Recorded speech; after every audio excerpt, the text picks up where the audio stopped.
Welcome to Carl Plays Daggerheart. I'm Richard, a side character who's not that important to the process. And I am Carl, the center of the entire process. No one needs a dungeon master. You can just use an AI robot. Disclaimer, we are first a parody podcast. Don't take anything we take seriously. And second, do not use an AI robot. I will fire you and replace you with a cheaper human. With the token throttling costs of having someone co-host this, it is just cheaper to pay a grad student. To pay a grad student? Ooh. Oh yeah, if I needed a player and you're like, I'm going to use AI. No, I'm just going to fire you. And for the cost of the AI subscription and tokens I would need to replace you, I will just hire a struggling theater student at minimum wage. Actually, a lot of AI features, when you actually look at the cost to use their models and tokens, it is actually cheaper to just get a minimum wage intern who just got fired by a boss trying to replace him with AI. Kind of like how those McDonald's self-service terminals simply cost more money than the employees who used to do that job do, because they forgot that maintenance is a thing and machines just break. And when they're broken, when a human being's broken, they can still mostly do their job. If I break your leg, you can still take orders, right? Oh, yeah. If I break the leg on the terminal, it simply stops functioning, and you then need a person to take orders. But if you got rid of that person for the terminal, then you're screwed. If you have a pizza oven that makes the pizza from scratch, and you have a really specific, this machine prints out exact circles of dough, and the machine breaks, a human with a rolling pin, you could have a very haggard human being still be able to successfully roll out that dough. That dough machine is slightly off balance, or one of the rubber feetsy things are gone. It just stops making circles completely. Oh, yeah. As somebody who worked at a pizza place that had one of those two white rollers you drop the dough in and it auto pressed it versus just pressing it out in a pan, pressing it out of a pan is just more reliable. Well, I mean, that's debatable. Our dough sheeters hadn't broken down in a long time. However, every new component you add to it, every new piece of technology you add to it, the worse it gets. That is true. I was one time imagining a dough dispensing machine, which would be, then you wouldn't have to have dough in the cooler, just sit in this dispensing machine. But then, more moving parts make it less reliable. You are correct. Well, it's Occam's razor wins again. Well, not just that, but it also is how much does that the machine cost versus the person for the profit ratio? Because if it's so it's on a somewhat different note. There's been companies that have tried to do 3D printed houses to save on labor costs and make things more efficient. But the cost of the machinery up front stop people from investing in the technology. And then the technology isn't proven yet. So some of these 3D printed houses, only a few years in, have massive cracks in structural areas. And they're not even safe to live in anymore. So, just replacing people with machines, it's going to be problems. Oh, absolutely. My weird argument is I think people are overestimating how much human beings actually cost to do work for you. I don't even remember what doodad we were talking about, but it was I bought my new cheese grater for my workplace. That was a $60,000 cheese grater. I'm like, man, it's going to take 4 years before it's a lot cheaper to have an employee that you pay to just grate cheese. Oh, we still need the employee to grate the cheese. We just have a fancier machine that makes it more efficient for the employee to grate the cheese. But if you try and replace the employee completely, it's the whole there's a certain ratio where I'm just the tool that saves you labor actually costs you more than the labor would have, because we live in a dystopia. We live in a world where an electric spatula costs as much as the person to spatula. But I digress. What's in with you there, Richard? Well, before we get into the new with us, just to elaborate the special episode. So people who are tuning in, we're going to be going over and making campaign frames today. We're going to break down the process, look at some of the new upcoming campaign frames, and then build campaign frames live. I'm saying this early before we monologue for an hour, because imagine waiting for a D&D game for an hour, and then it's just lore document stuff. I mean, I am not advertising this episode premise well, and I'm fine with that. Because I do think, like, the one person who's like, ooh, I'm deeply interested in their thoughts on campaign frames so I can swirl my brandy and scoff at them, will get full value out of this episode. I like to imagine most of our audience turn it on to swirl their drink and scoff at our bad takes. It makes me more comfortable monologuing. Yeah, imagining people swirling their scotch in their nosing glasses. Mm-hmm. And just being like, they're so terrible at this. And then occasionally it's specifically Miyamoto from Nintendo being like, you're right, we do need to port Kirby Air Ride to the Switch too. Anytime we talk about something on podcast and it really happens, then it's because of us. We manifested it into willingness, existence. Alright, so I believe you asked what was new with me, however. I did ask what was new with you. Alright, so to long-time listeners, I have a cat. His name is Miko. We'd recently moved from a basement suite to a new apartment, and he wasn't eating as much as he was supposed to be, and was losing a lot of weight. He used to be a chunky boy, now he's like real skinny. So, I'm like, well, what's wrong with my cat? And I'm all worried about what's wrong with my cat, like you do. So the answer turned out to be that he's an old man and has acid reflux, like a human being. And the actual treatment is to take a half of Peptid AC, like a human being, antacid medicine, cut it in half, put it in a treat, and feed him to that for his acid reflux and he started eating again. And I'm like, please don't tell me that your stomach ache that you got is the same as my stress stomach ache, cat. Please have more complex medical problems than that. So, like, I'm thrilled. So he stopped throwing up and he's eating more, a bunch of his appetite's back. And he's hopefully putting on more weight because the food is staying in the cat. But it just had this moment where I'm like, yeah, I guess cat stomach acid isn't that biologically different, huh? And I'm like, oh, you want me to get really funny. Also, the idea that a vet gives me a prescription, and I'm like, oh, that's like $12 at pharmacy. This is great. Human medicine prices versus pet medicine prices are wild.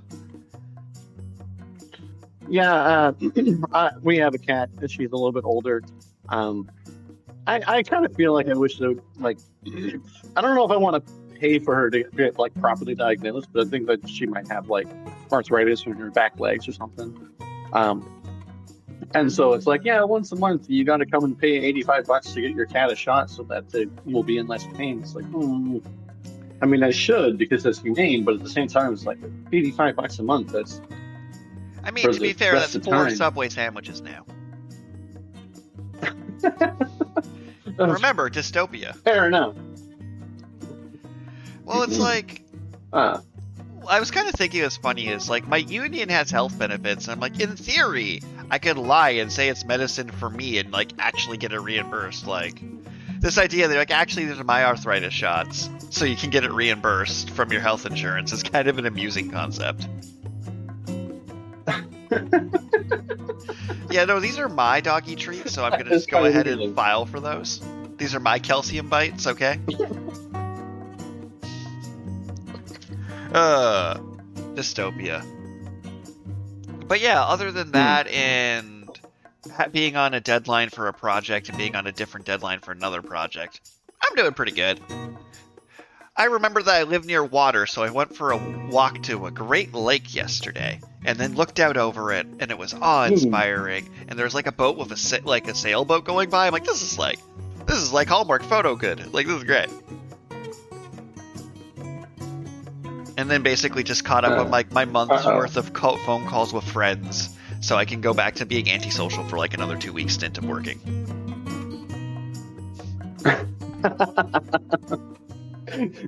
Yeah, you got to get your social time dealt with. Before, absolutely. Like, I have to remind people I'm alive once in a while. But what's new in the Carlverse? Well, this week, not a whole lot. Just. Last time you said not this week a whole lot, you proceeded to tell a story about someone entering an ambulance in front of you. No, just watching YouTube like you do. But one of my they used to be one of my favorite content creators. They're called Viva Fry. They were a former Canadian lawyer from Quebec. That's And so they croissants would come do from. vlogs. They would do vlogs about different legal cases, and they would read all the stuff and go over their opinions. And I kind of liked it. Um, During the pandemic, he kind of got a little bit fixated on government overreach, and then ended up moving to the United States and becoming a full Idiot. time becoming a full time live streamer. And I don't really like his live streams because they're a little bit harder to get into, and they're not as polished, I guess, because they're live. But anyways, because I was watching him, I got recommended this other YouTube lawyer channel called Legal Eagle, and He he's kind of showed on up the opposite on side of the spectrum. Dropout TV. Like I saw him on an episode of Game Changer recently.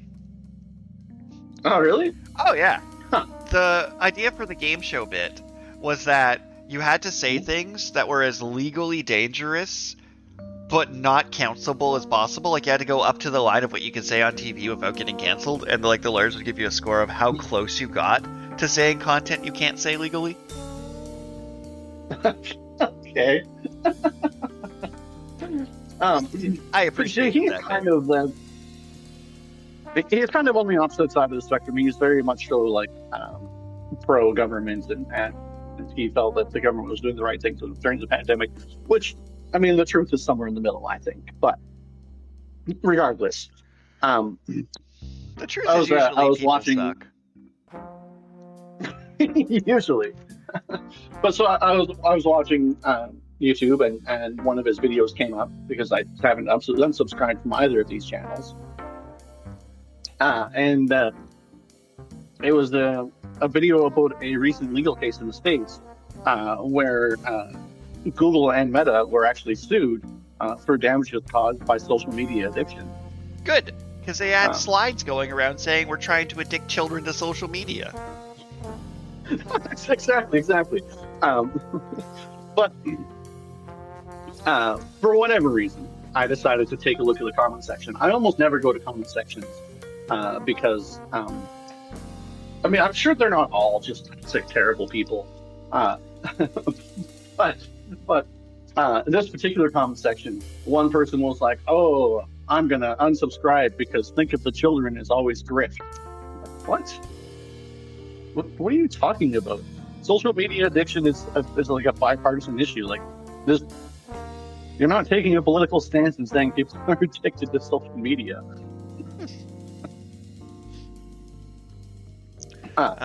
Or there's one person who's like, "Oh, you're addicted to social media. Just change your life instead of blaming other people." It's like, holy, like how insensitive can comment sections be? Change your life is such wildly unhelpful advice. That's what I thought too. But anyways, I was interested in the fact that there does seem to now be legal precedents for these giant tech companies to get sued for damages from intentional social media addiction. And then Anthropic had his big lawsuit because it turns out you can't just steal all the books on the internet. Although now they're just stealing rare, like, artifact books and then slicing them so no one else can have the info in them after they scan them. No. So you know the thing Seto Kaiba does where he rips a Blue Eyes in half so it can't be used against him? That is actually happening with rare books right now. Huh. Yeah. That's... At least in my youth, villains had the decency to be evil behind closed doors and smoke-filled rooms. Now they, like, vlog about their crimes. They're like, "Oh, just kicked a puppy." Like, I think we really need Nine Arts Dragon to just start face punching some people. Like, I don't know, man. Hot take, but I just think some people, the correct answer is, like, Elon Musk just wasn't punched in the face enough. Like, no one was slapping him when he said overtly stupid shit. Because he doesn't have, like, his "I said something stupid" cringe reflex. He just does the stupid thing. Like when I watched Trump do his correspondence dinner live stream where he just bombed because he's so used to him saying it's a joke, and then the room does forced laughter because he said it was a joke.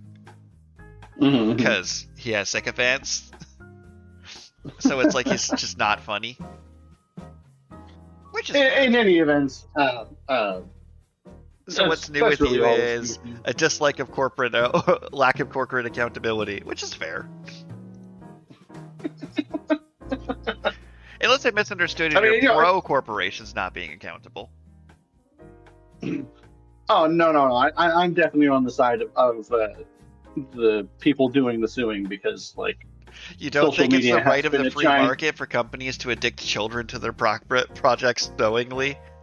Is not... We really don't want government meddling in the free market, Carl, okay? It's not like they pick winners and losers as they're signing out billion-dollar no-bid contracts. Really, the free market will stabilize itself with the invisible hand. Yeah, I mean, social media has been a giant social experiment that you couldn't opt out of, basically. Well, I mean, social media is so easy to solve. If the platform is responsible for the content on it, all the problems go away. That's it. If you're now legally liable for the Nazis on your platform will either disappear or you'll get much better at stopping Nazis. I mean, I suppose that's true. I wish that was a hypothetical. Why can't that be hypothetical? I mean, the issues are a bit more complicated than that, and probably too complicated for us to go into on our podcast, because we are here to talk about... I think it's pretty straightforward. Nazis are bad. Don't you agree, Carl? Nazis are bad. I am fine with that being a taken out of context quote for me. Like, if your ringtone must be me saying Nazis are bad, I'm okay with this.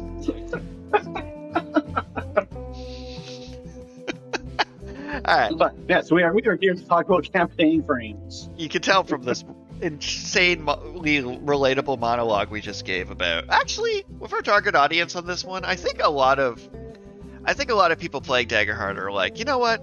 You're right. We should pay artists.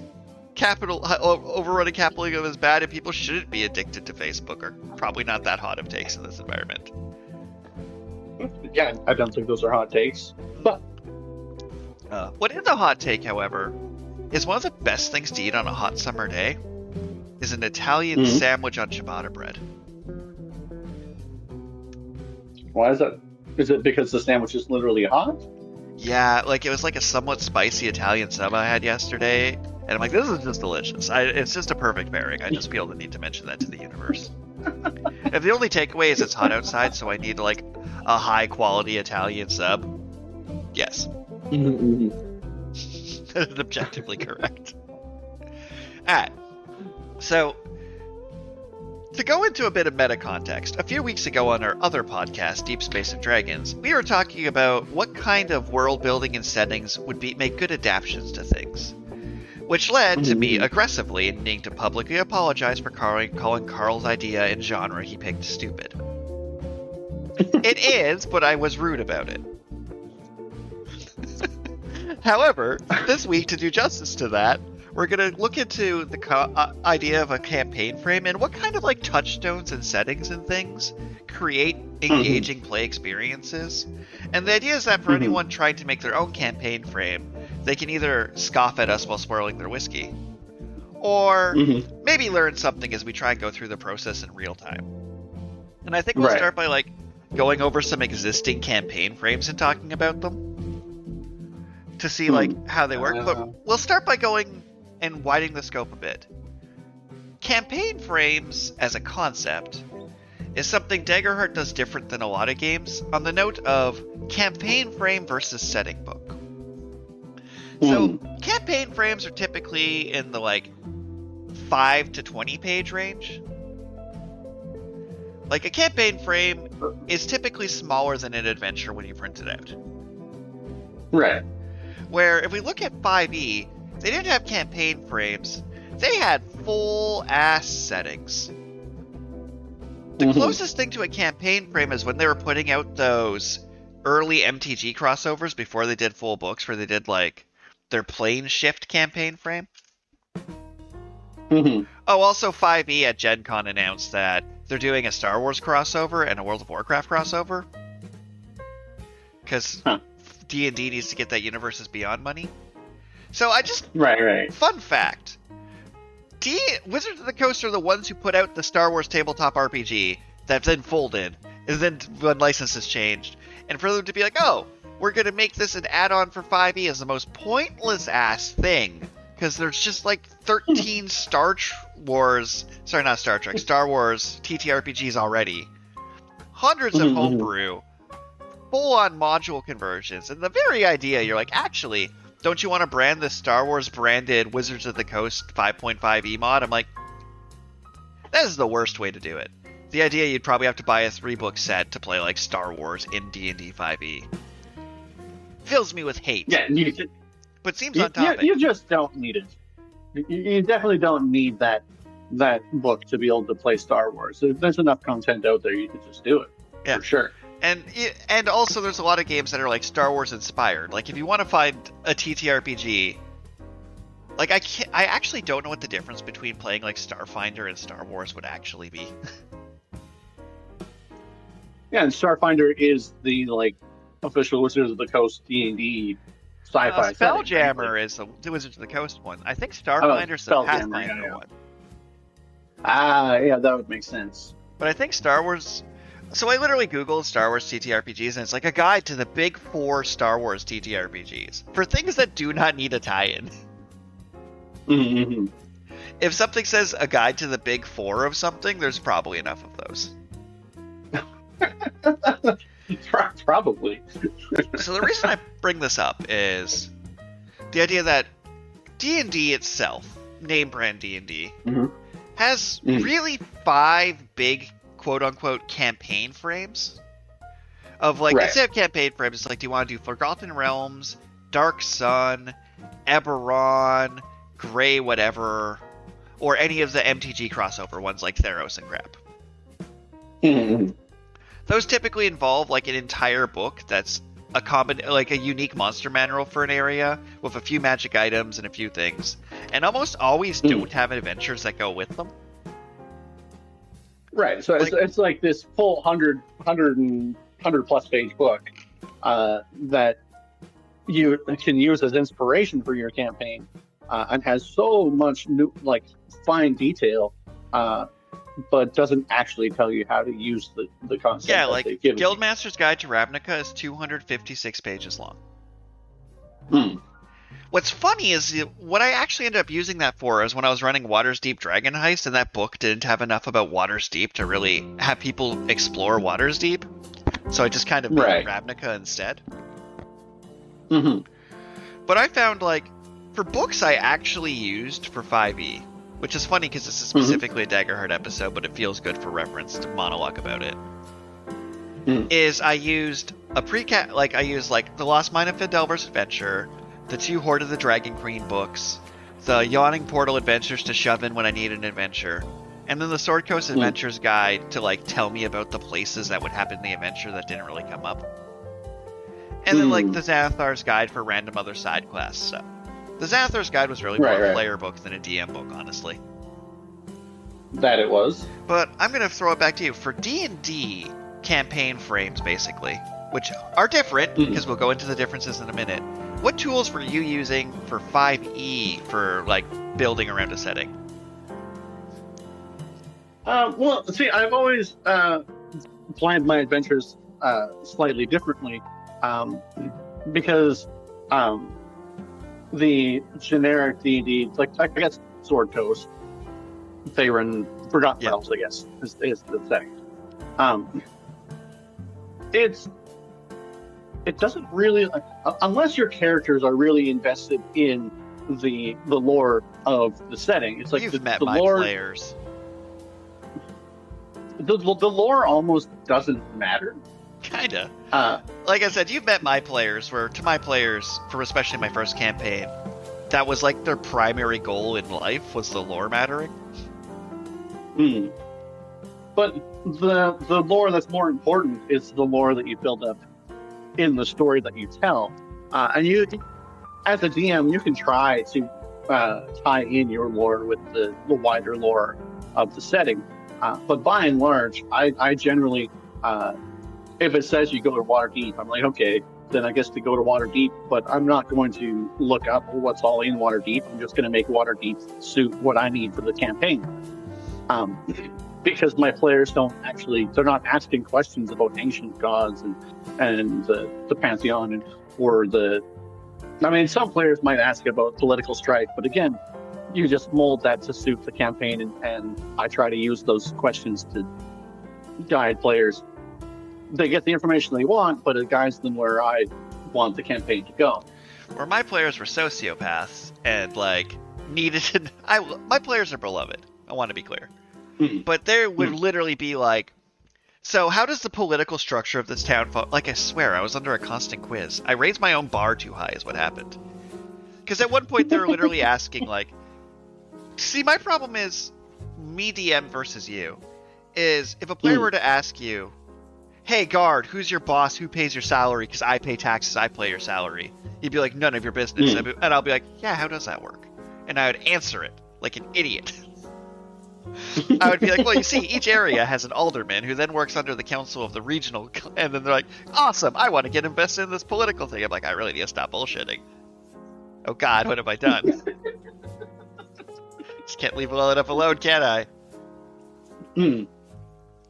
But all of this is to say, I've never ran Eberron. That's one of my favorite examples. I've read the Eberron book. I've never even tried to run it. Well, so it's I guess to answer your question more accurately, I buy the adventure anthologies, and I almost use those as a campaign frame. You can read through all the adventures, see what elements actually exist between those adventures, and try to use those to link those together in a satisfying narrative.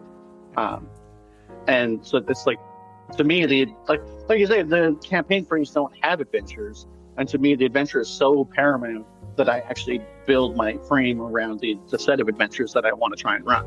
And this is what I really like about the campaign frames versus the massive textbooks.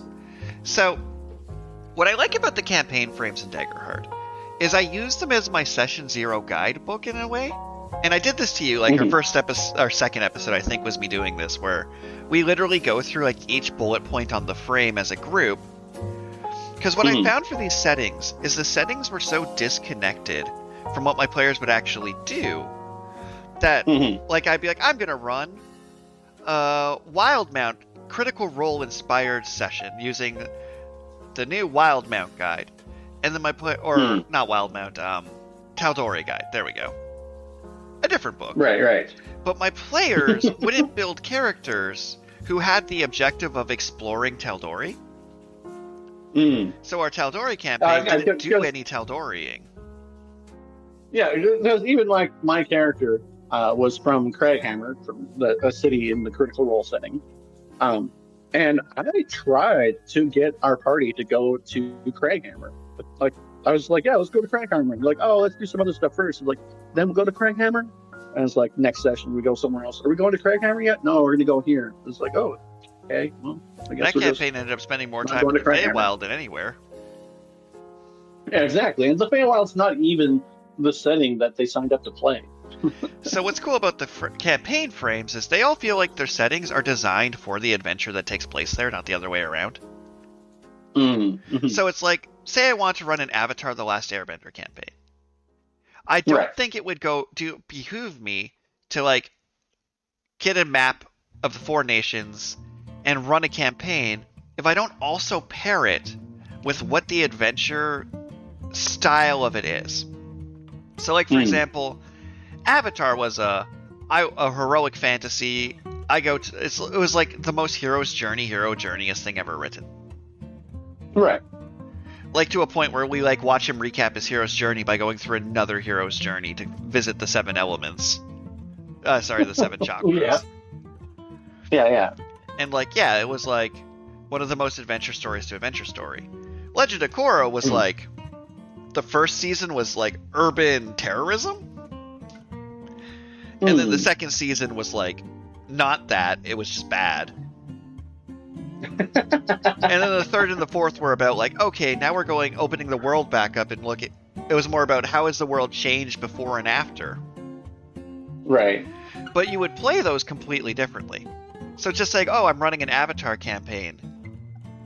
Those two ways of running it, based on two different seasons of the same show, would be two completely different ways the campaign would play. So I'm like, let's do a heist. The setting for Water's Deep Dragon Heist wasn't a very heist-friendly setting. I was even interviewing some of my players about it. A lot of it was about downtime, where it's like, hey, we have these new downtime rules to like build a business, establish ourselves, become part of the city. Turns out settling is diametrically opposed to thieving as a concept. Right. Because if you're trying to heist something, no heist movie ever has you like build a base of operations where you're heisting. Those are very different fantasies. Right. So the city wasn't really designed to do the thing your players showed up to do.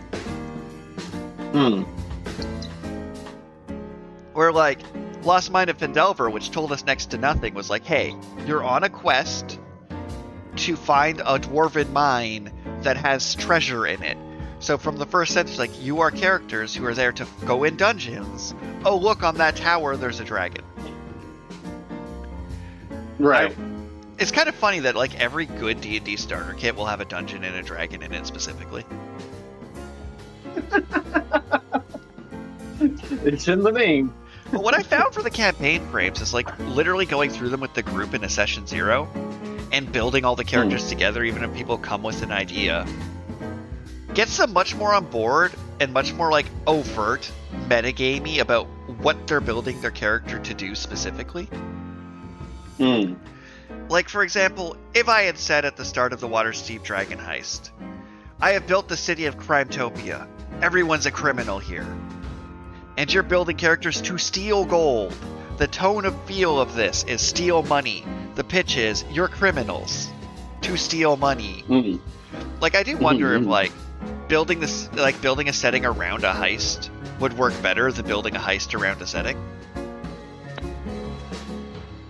Well, I mean, I also like I haven't actually read Waterdeep, the Dragon Heist, but I also just kind of feel like, where were the heists? Right? And like, there weren't actually any heists in there, it felt like. And here's also kind of a hot take. Water's Deep is an urban adventure. Because I remember, like, part 2 of it was like, and then you could do the massive super dungeon under Water's Deep. And I'm like, right. A heist movie, a key component of heist movies, is often multiple locales. Right. So, like, the Keys from the Vault was a substantially better version of that. Because it was like, hey, we're going to go places to heist. Because, like, casing out the places is part of it. Right. It'd be a pretty bad Ocean's 11 movie if they only did Chicago for the entire franchise. Well, and so then that comes back around to, like I was saying, with my DM style, where I so focus on the adventures and how they fit into the narrative I want to tell. I actually successfully ran one of the heists from the Keys to the Golden Vault, and it was a great heist. It was fantastic for that specific adventure where they cased the joint. They found different entry points. They found different exit points. They found different clues on what was going on. There was multiple adversaries going for the same thing. And it was so much shorter and easier to digest than the whole campaign book. And I think that you're right. These campaign frames, like, even including all the adversaries and everything else that they have in there, it's only like 15 pages for this campaign frame. And the thing too is, like I said, I love it as a session 0 guide. So 5e doesn't actually have good session 0s. Not as written. Because we've tried to have session 0s where I'm like, what kind of adventure do you guys want to? Literally, like, here's 4 books I'm willing to one. Which book do you want? What kind of characters are you thinking of? But they're not fun. I find I actually enjoy the session 0s in Daggerheart, like, a lot. when I ran it for my group, we did the session 0, then we jumped right into the game afterward to kind of momentum it a bit. But weirdly enough, Right. I think if you did a 3-hour session 0 and everyone actually built locations on the map as you're supposed to, that's actually a fine first game of D&D, weirdly. Yeah. I almost want to gamify it more. I almost want to add to the campaign frames some built-in dice rolls for hey, where are you from? Cool. Roll some dice to see how crappy your hometown is. But how crappy your hometown is. I'll get back to that as we go through, but this idea that hey, open up this piece of paper and it'll be public information. And the thing is, some of these campaign frames, it's kind of weird because it says just read the pitch, right? And then the overview before character creation. No, I give them everything in the frame. Because even if I tell them overtly in the frame, oh, Steve is a double agent and will betray you, they're going to forget, they will forget that, and it'll just be in the back of their brain, rattling around. Right. I could literally be oh, by the way, Vader's Luke's father. And by the time they actually get there, they'll be I feel I don't trust Vader for some reason. And someone will be I don't know, I feel there's something about him that makes him a friend, but I don't remember what. Nothing banking on people having lives and not accurately remembering every deal of your campaign every week. Quality may vary with that, but So I think step 1 is, let's go through the Witherwild campaign frame together of what we've done so far and how you feel it's matched versus the campaign we've played. That's going to be how we start this. And then afterward, we'll bounce back and forth, and we'll each build a new frame, and possibly talk about some of the existing ones first. That's kind of my schema for this presentation. Yeah, all right. So, looking at the SRD, it says the campaign frame has to include... Well, each campaign frame includes the following sections, but they're all kind of somewhat optional. A pitch, suggestions and guidance on tone, feel, themes, and touchstones. The campaign's background, guidance for fitting community's ancestry's class into the setting, principles for the GM and the player, unique setting distinctions, an exciting incident, special mechanics, and session questions to consider during session 0. I kind of use all of this as my session 0 tool. Because I do think for Daggerheart specifically, do not let players bring their own characters from home. Make new ones. Just make them do it. Make them build connections. I've had friends try out the system and had disastrous results. And I'm because you didn't make them build the world together. They have to get used early to this idea that players also contribute to the setting. Right. Or else you lose a lot of what makes the system special, in my opinion. If they're going to play Joey McMeat Grinder, you could run Shadow Dark, another fantastic game, where, you roll up a character in 3 minutes and they're likely to die. But in a game where your character it's to drop 6 times and get 6 scars and be forced to die, could take 30 games to happen naturally. I haven't even run the math of how hard it is to die in Daggerheart for real. Well, especially if you're using the rules as written, where you roll for the scar, you don't even necessarily get the scar. I mean, the higher level you are, the more likely you are to actually get a scar. But it's definitely, because it's so optional whether or not you die at all. That, to actually kill a person naturally, organically through scars, I feel that's almost never going to happen. And from my experience running it, and the comments on this video can correct me and call me a stupid head later, I find that the test adventures they gave me that I templated the adventures we wrote on are Daggerheart, you can fit 2 fights in a session max. I usually have 1 fight, or a small intro fight and then a more serious fight later. It's funny because the book as written will be here's your budgets for fights and things. I'm no, looking at the adventures you gave me, is goblins jump you, and then you have to deal with a zombie attack at the end. Or you deal with a party of politicizing, and then you keep away with a thief. So literally using their level 1 examples, 2 fights a session feels like kind of a max. So if you died every fight, you'd still have to die the fastest you could die, it'd take 3 sessions to die against your will, if you're just the most unlucky creature who's ever lived. Like, I could not kill you in under 3 sessions unless you choose it. Yeah, pretty much. Because once you're out of the fight, you don't get back up till the fight's over. So, alright, so the original pitch was the Witherwild. When an invading nation attacks an ancient forest deity, a verdurant overgrowth spreads throughout the land. How do you feel that's been going?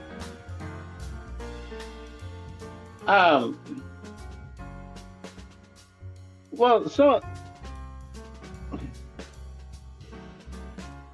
I do feel like the description of the environment has kind of matched that concept, but I haven't encountered very many withered adversaries.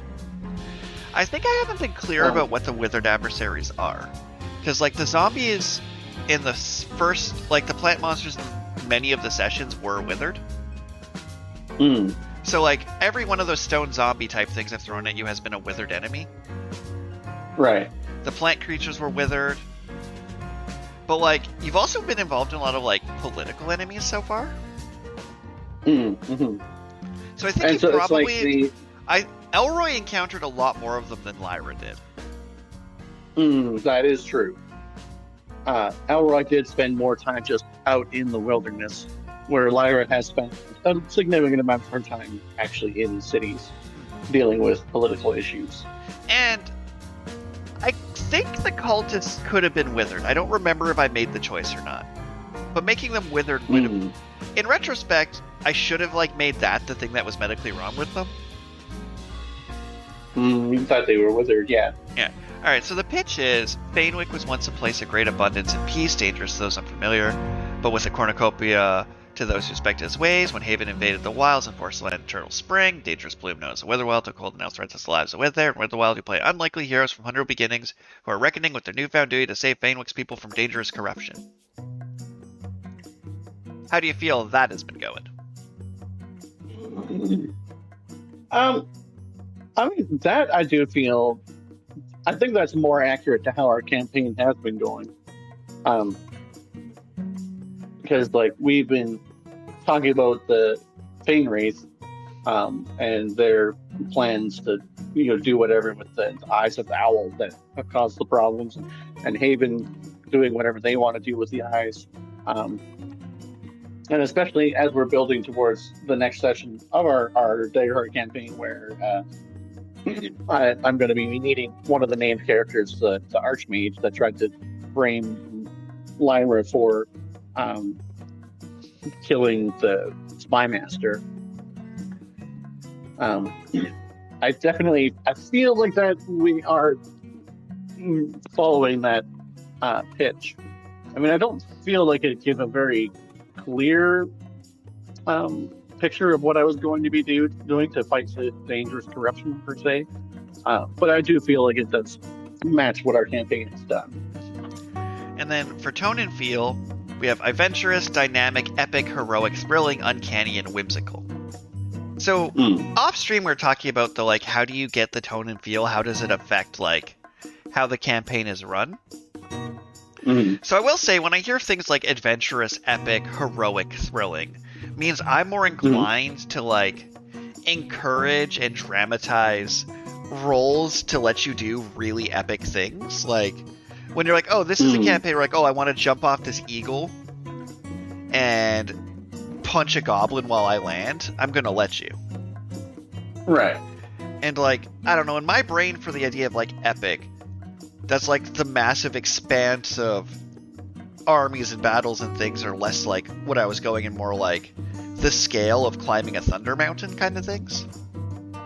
I'm not sure I really did much in the uncanny other than like one village. And I don't know if whimsical really describes what the pitch feels like it's doing here. Like Whimsical and adventurous don't really feel like they actually, for the campaign that we've run and the pitch as stated, adventurous and whimsical just don't feel like they fit in as a tone and feel for the Yeah, because adventurous leads me to feel like it should be encouraging players to explore and find things. But like, I don't. It's almost like there's a lack of MacGuffins. Because I think of like traditional adventure stories, like literally the Iliad, the Odyssey, Lord of the Rings. Usually, to adventure, to like go on an adventure, you have to have a destination but not a route. Is kind of what makes it an adventure. Like the classic There and Back Again. But I didn't really like give you an endgame adventure very early. That's true. Because it was like, hey, you're investigating this person. Yeah.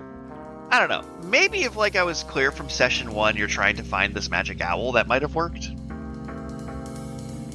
Yeah, but I mean, we haven't gotten there yet in our overview of the Witherwild campaign. Oh yeah. But the inciting incident is basically go find out about the Fane race, right? Like, yeah. And then when we get to themes, because tone and feel, I feel like a lot of them almost feel buzzwordy. Right. Like, I'm not sure like how much I've matched the tone and the feel it was going for as intended, but also this setting with its like 1-star complexity isn't a very tone and feel based adventure. Where like Age of Umbra, for example, is all about tone. Because it's their Dark Souls-esque, edgy, etc. I'm literally just like pulling that up on Nexus. So I'm using their actual keywords. Do campaign frames. Do say some stuff while I look things up. Well, so for the themes of the Witherwild, they have cultural clash, unjustified means, grief, people versus nature, transformation and change, and survival. And I don't really feel like we've touched very much on grief as a theme. Are you kidding me? Oh yeah, I guess we have. Out of my way to make raises. That one I call bullshit. Because like, no. Yeah, you're right. You have abandonment issues as a character trait. Yeah, that's true. I don't know how I glazed over that. But like, the reason I like pulled up the Age of Umbra one, which it's touchstones being Dark Soul, Kingdom Death, Monster, Berserk, Seven Seal, Blasphemous, is their tone and feel is ancient, daunting, epic, grim, ominous, terrifying, tragic. I don't love that they both have epic as a keyword. But I think the keywords for like the Umbra one that really strike out as being what makes these two different is definitely the ominous and terrifying versus the thrilling and heroic. Right. And then, yeah, it's themes of apocalypse, corruption, darkness versus light, hope, redemption, survival. They both also have survival, which makes me roll my eyes a bit.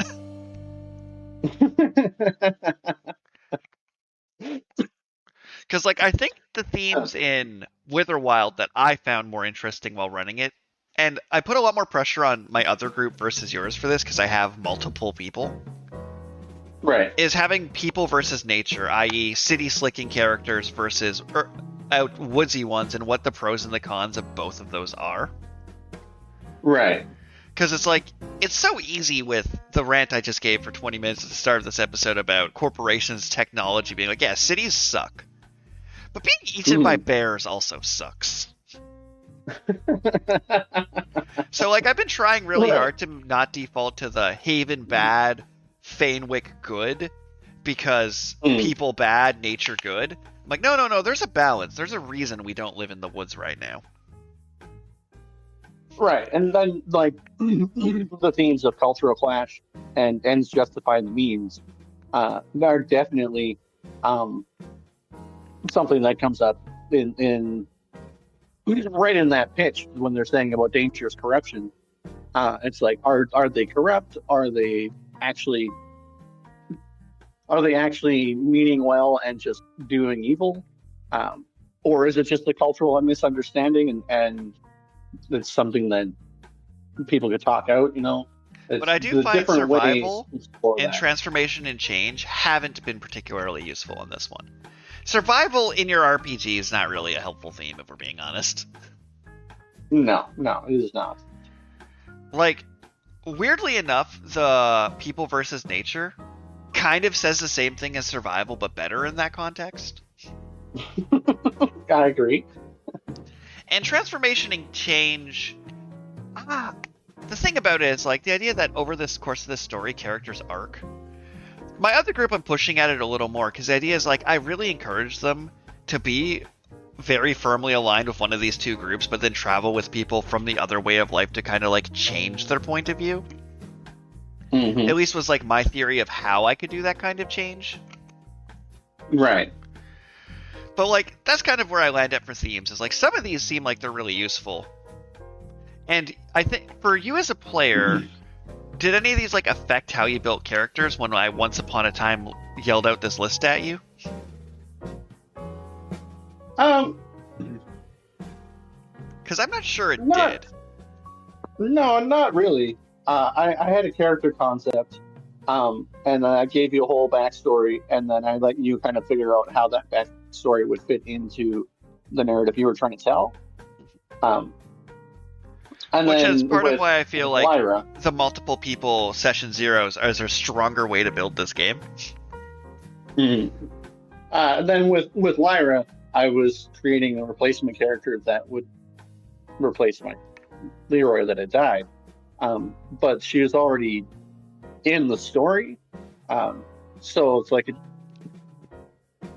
I used some of the time that Leroy and Lyra spent together to kind of inform what my character would be, but it wasn't really about the setting. It was more about the interactions between the characters.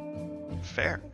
And then for touchstones, for this particular one, I'm going to have to remove a touchstone and then add a touchstone for how I think this actually goes. So the touchstones as written are Princess Mononoke, Legend of Zelda, Dark Crystal, and Nausicaa Valley of the Wind. From your player point of view, do you feel like that is an accurate description of how the campaign has went?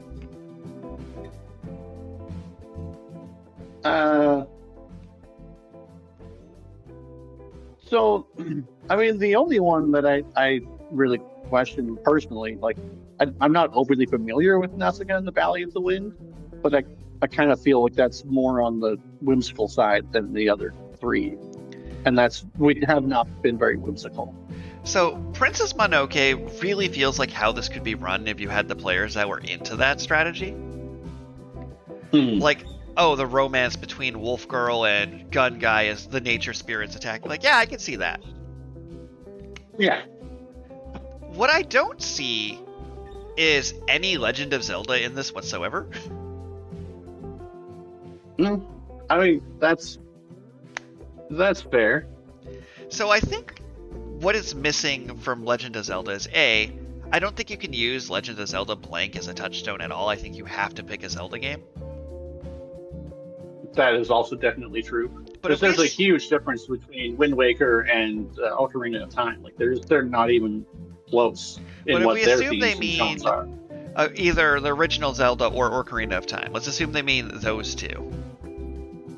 They're not really about culture clash and justifies the means, grief, people versus nature, or transformation and change. No. They're not. Like, Breath of the Wild gets a little closer, but still doesn't quite get there.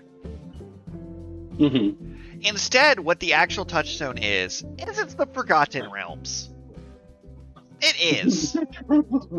Nice try. You know I'm right. Okay. Tell me this is the Studio Ghibli campaign till you're blue in the face, but this was clearly written to be the D&D setting. I would say that Forgotten Realms is a closer touchstone. Or I would have liked something fair. A little more man versus nature-y, or a little more like spirit. Like, I would swap out Zelda with Okame in an instant. Where you play as the wolf god Amaterasu fighting, like, something like a little more like spirity would make sense than Zelda. But I think I might also be being pedantic, but I think I could be pedantic when there's 4 touchstones. Right. If I feel like one of them is just like doesn't really fit. So I'm not going to go too much into the overview because we did a full podcast on this, but we have it lists the Fanewick, and it lists Haven, and in the Fanewick it lists Wicklings, but I always miss that term because, like, hot take, blending the name of like the group and the country into one paragraph, I can see, like, I definitely refer to them more as the people of Fanewick rather than the Wicklings. Because a Wickling isn't in bold, and I am a simple creature. Right. And then Haven, like the Godless Gate, called Haven, Fate Divinity, Surrounding, Shunosh, the Granite Orphan. Like, I've used a lot of that. Like, I've given the full speech about the god they killed, the Dust, the Serpent Sickness, the Archmage. Like, every bolded term they have in the overview, I have used verbatim. Yeah. So like I said, the adventure that we're running right now, our next session, I assume I'm going to be meeting the Archmage Phylax, who is one of the bolded terms of the overview. Yeah, who is literally holding the Reaping Eye in their hand. Another bolded term from our overview, with the other one being the Sowing Eye, which they haven't stolen yet. Yeah. So, like, I feel like that's pretty straightforward of, hey, that's where, like, most of the campaign has come from, was the overview. So then we go into the communities section, and I'm not going to go into a huge detail, but, like, I like them putting specific prompt questions. These are part that I think really makes the session zeros click. Is having these specific questions to tie into your character. Because for Leroy specifically, I did ask you, like, you once traded important knowledge for something terrible. What did you impart and what did you gain in return? How did your family make their wealth? Have you injected or rebased their core set of ethics? Like, I did ask you these questions specifically. Who did you lose to Serpent Sickness?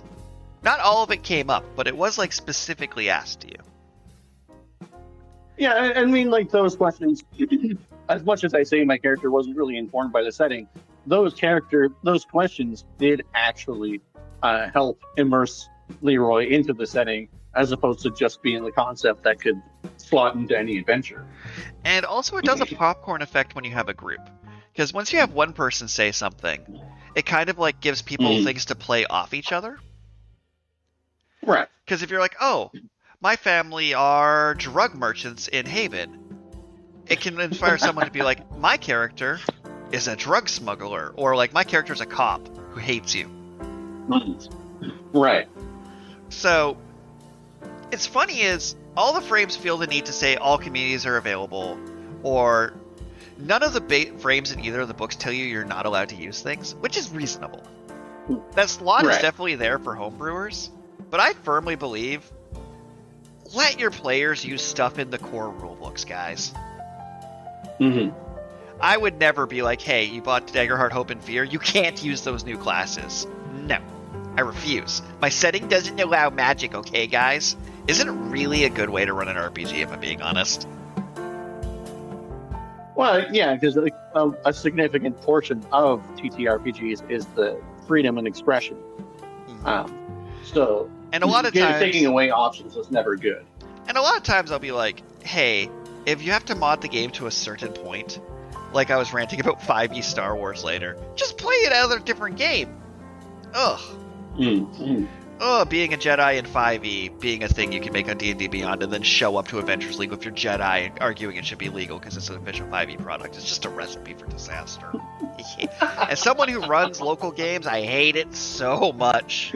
Oh, do I hate the idea of Worlds Beyond D&D Adventure League. Ugh, gross.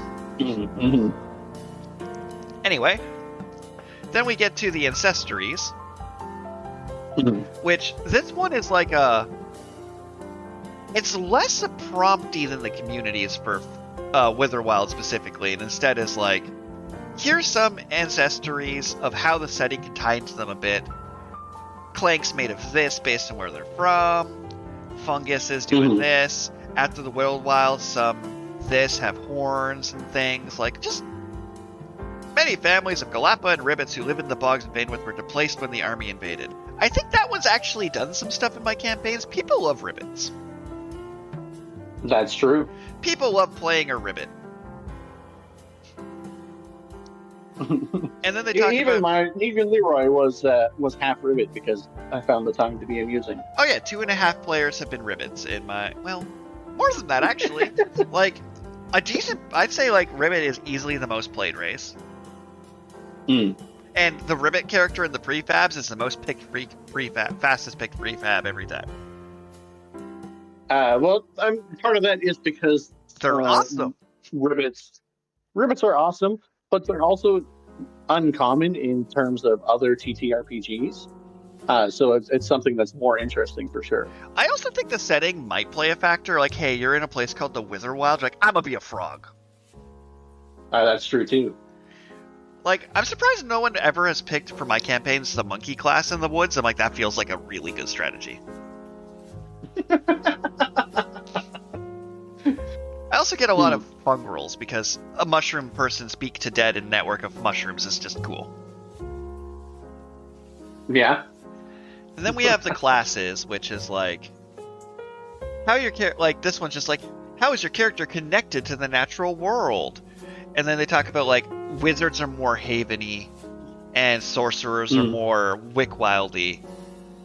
And I think that's come up a few times. Like, there's a little block here about Syndicate Rogue and how there's spies in these communities. And I think I've used a bit of that, but a lot of the like classes session, like I was saying, is just how can I make... I feel like it's more like you're pointing out exceptions, not the rules of what makes it play different in this setting. Right. Like, it's like, yeah, if you're a warrior, were you in the Haven army? Then we get to the player principles, GM principles, and these ones are like less consistent across the frames. Because we have make the invasion personal, treat death with importance, and embrace vulnerability. And I'm like, I don't know, man, if saying that Witherwild, the thing that makes our campaign unique is me telling you to embrace vulnerability is really what's happening. Yeah, no, I don't really... I've been doing a lot of make the invasion personal, whether intentional or not. Yeah, and to clarify for our listeners, is definitely a good player principle. We're looking at this in retrospect, and I'm not saying I deliberately looked at these things and it chose to do them. It's more like, what have I coincidentally ended up doing?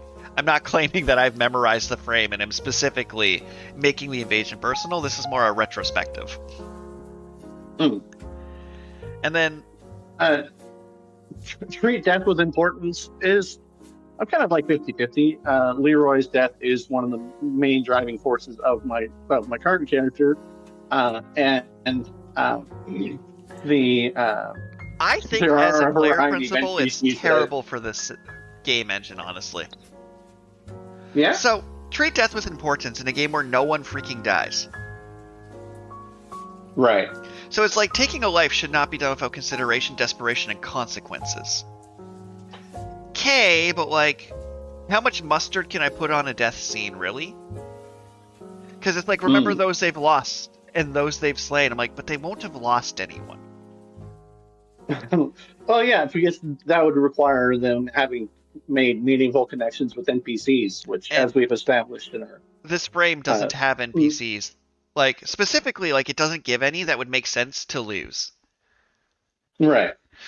Which I think if you really wanted to make a campaign frame that treats death with importance, you would have to have one of your mechanics be about having NPCs.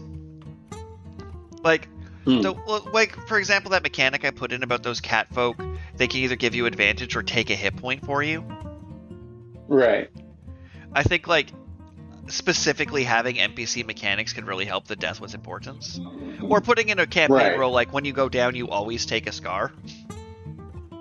Right.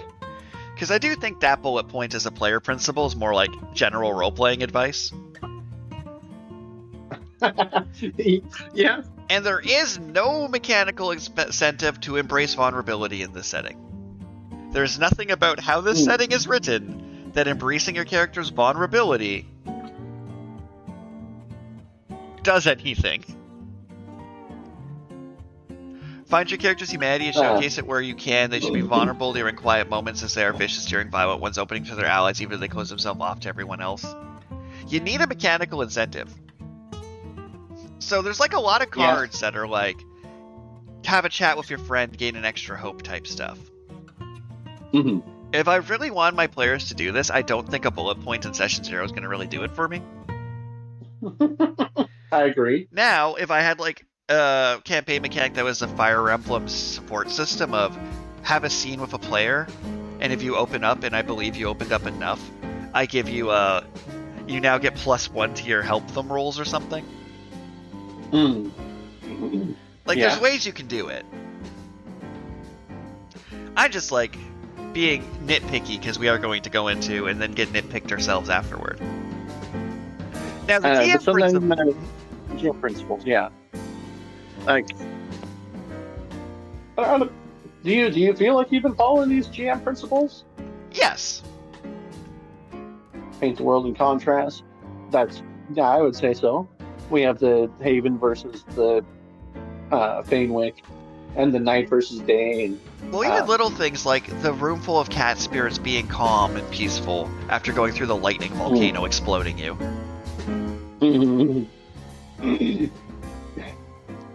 And show them true danger. That's definitely been, particularly this last session, going through the Twilight Path. It's like, wow, that was. And like using the origins too, I do try to be like, hey, your camp you're from is on fire. Hey, bad things are like I try and like make bad things happen that are tied into backstories and things. But also, when your players create or invest in their character's backstory to then have something to threaten, does require a certain amount of player buy-in. Like, they need to make a place and make NPCs and remember they exist if you want to threaten them with them. Right. Which I think I do an adequate job with. And then offer alternatives to violence is just really good GM advice in general. Yeah, I don't think that's something that's specific to this campaign frame. Like, I see why it's here though, because my party instantly wants to be anti-Haven at the first opportunity because they represent the white man. Right. Straight up. It's hard to be something called an empire and not immediately like, fuck these guys. So, like, reminding them that give PCs opportunities to mend all runes, heal the rift between these factions. Yeah, I really do try and have good people on both sides, which is ironic because I'm pretty anti-fascist in general, and I do believe Nazis don't have good people on good sides, and they're good first if they stop being a Nazi. But for the sake of this fantasy, let's assume people are morally complex and can be have their viewpoints changed in positive ways. And then create multi-dimensional allies and adversaries. I think I did fine. I'd say so. Because, like, I try and give everybody a motivation. And then the distinctions. First, the weeks of day and night can go directly to hell. That's a bad distinction. Oh? Has it gained me anything for the suffering it gives me of people saying how many days as their premium form of communication? No, I don't think it's really. It just seems like an additional mechanic for you to track that hasn't really had, like, that almost feels like that should be like a GM principle, that it's like showcase the difference between day and night, but that's also the paint the world in contrast, which you're doing much more engagingly. Right, because it's like the week long for the week long to matter, that means you have to do a week of travel. But because travel is montaged, it's like, does it really matter? And yeah, all it does is like irritate the shit out of me, honestly. Like, when I was running this at the start, I'm like, oh, neat. And then I'm like, no, this is just bookkeeping. Where I have to remember between sessions whether it was day or night. And then everyone will always say how many days had passed. Yeah. And I'm like, I have not gained what it would be worth. Where, you're right, if it was just showcase the difference between day and night, rather than the weeks of day and night. Ugh. All of my hate. I definitely feel like that's more of a a GM principle than an actual worthwhile distinction. Yep. And then Serpent Sickness, yeah, I think I've done a good job of making that important. Considering that I had a vial of Serpent Sickness anthrax that I used to just basically destroy a city. I will say for the Lady's Veil, I've been calling it all sorts of things. It's definitely become the red petal plant or the red petal bloom. It's funny that Crimson Lady's Veil is supposed to be the important one, but like I feel like the Lady's Veil part has just kind of been lost from my vernacular. No one's at fault here. That just kind of happened. I think I've been calling them Crimson Lilies.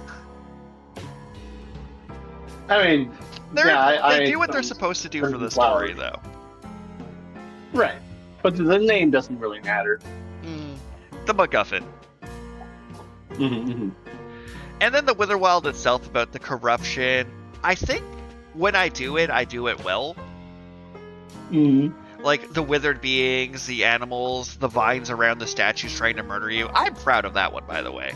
The plants animated, the petrifying people. I think that was a good mix of those two plot points. I think so. But then, the more that you focus on the political aspects of the corruption of the land, the less that the Witherwild itself becomes important. And then, like, some Wicklings believe this power was gifted to drive Haven away. I've touched on that a little bit, but that kind of comes down to where the players go with it. Yeah, that's true. The gods thing I've done great. No notes. That's fun. Random minor deities for random bullshit makes me happy. We have Soju, the god of rivers. Like, life is good. Ironically, the list of the ones they gave me I very rarely use. But conceptually, I've been throwing in spirits all over the place. So, the gods that you have used in this story so far, are they gods that you just looked up, or are they gods that you made up on the spot, or... Made up on the spot. Often I'll have players name them. I mean, that just makes sense. Like I say, particularly with the Pantheon, unless your players really buy in, like... In older editions of D&D where you actually had to have a deity, it was part of your character creation. I guess the Pantheon made more sense, but in modern TTRPGs, I really feel like they're only going to care about the gods that are doing bad things, or the gods that specifically come down to help them. Yeah. But you have to bring those into the story yourself. So that's kind of where I'm at, is like, I'll give a place setting, and then just, like, describe a local god, and if a player feels like going into it, we just kind of make one on the spot. Like, for example, if we look at one of these ones, like, Quilgar, whispered sweetness for Thorian, the quiet god who presides over the deaths who pass in thorny bushes and briar. Traditionally, she doesn't receive many visitors, but the Wellwell's corruptive growth has made her job harder and upended her quiet existence. That would work much better if someone was like, can I pray to the god of bushes? Right? Like... Right. So I've been kind of like leaning into these local deities a little more. And then the last three things that are left on this example one are the inciting incident, which we've went to in length, that it gave me 3 characters to work with. And it has sustained a level 1 to 6 campaign with just these 3 characters doing their thing. Right. And then the party was sent with this haven. Like, the actual inciting incident part, because I, like, started with a different campaign, like, I started with their, like, Sablewood Messengers and pivoted into it, is a little off, but I do have to often remind players, there's a Fane Wraith, they have an eye. I mean, they're after the other eye, etc., etc. Right. The corruption mechanic has never mattered, and I think that's a me problem. Like, unless my players actively are tracking it, I will just forget. Well, yeah, and the corruption mechanic, in spite of it being a DM thing to track, it's like you're also relying on the players to be like, oh, is this and an adversary wither? How many wither tokens do I have? Like you're asking your players a lot, I think. And then for like you to be able at to the end use of each that session, mechanic. clear all the tokens, gain equal amount of fear. If they die with tokens on their sheet, their body's permanently taken over by the Witherwild. Mm-hmm.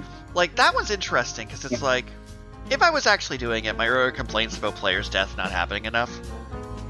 Because you place the token, and you basically make a scar roll, and it clears the tokens.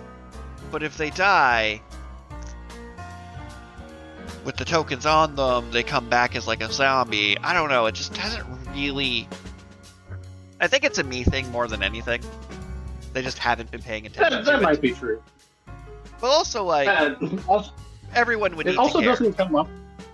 And it doesn't actually come up that often because it's only on severe damage. Yep.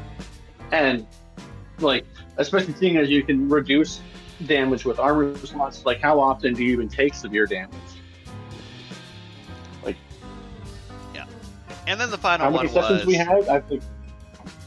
Sorry, go ahead. Oh yeah, especially with just how the game works. Like, you're so much more likely to use armor to not take severe, especially if there's a downside. Mm-hmm. And then our session 0 questions were dangerous animal that comes out, unique trait, superstition, your character's witnessed something. Those are the kind of things that, like, I take little notes of during session 0. Those are just helpful to make the session 0 more fun. That makes sense. So that is a rough overview of how the campaign frame has worked in practice. And, like, looking at the Homebrew Guide's campaign frame, just a quick summarize. Title, concept, how complex, pitch, tone and feel, themes, touchstones, overview, classes, player principles, GM principles, distinctions, inciting incident. And then custom mechanics and session 0 questions. Yeah. So, to move on to our main feature event of sorts, I'll start with, like, a little monologue about the hope and fear frames without going into too much detail of them. Because what prompted this originally was, after we finish this campaign, what campaign do we want to do next? Right. And the original core rules are like Age of Umbra, Dark Souls, Five Banners Burning, Game of Thronesy and Fire Emblem-y. Right. The Badlands, Monster Hunter, Steampunk, Wild Wild West shenanigans. And I feel like I'm forgetting one. Oh yeah, just straight up Delicious in Dungeon. And the Steampunk one no one ever talks about. It's called Beast Feast. Like, you look at the Beast Feast frame, it is funny for some of these where they're like, here's our touchstones. And it's like, Delicious in Dungeon, Monster Hunter World, One Piece. Get One Piece out of here. No. So, sorry, these are the campaign frames that are in the original book? Yeah, the original book. Just to talk about first. Okay. And then the new book came out with its new frames, which is Castle High, which is their... Hogwarts? I don't want to say Hogwarts. I think they went out of their way to not say Harry Potter because it's so problematic. Their touchstones are Kids on Brooms, Kiki Delivery Service, Legend of Zelda Skyward Sword, Little Witch Academia, The Owl House, She-Ra and the Princess's Power, and Slug Blaster. Right. They absolutely went out of their way to not say Harry Potter, and good. Fuck Harry Potter.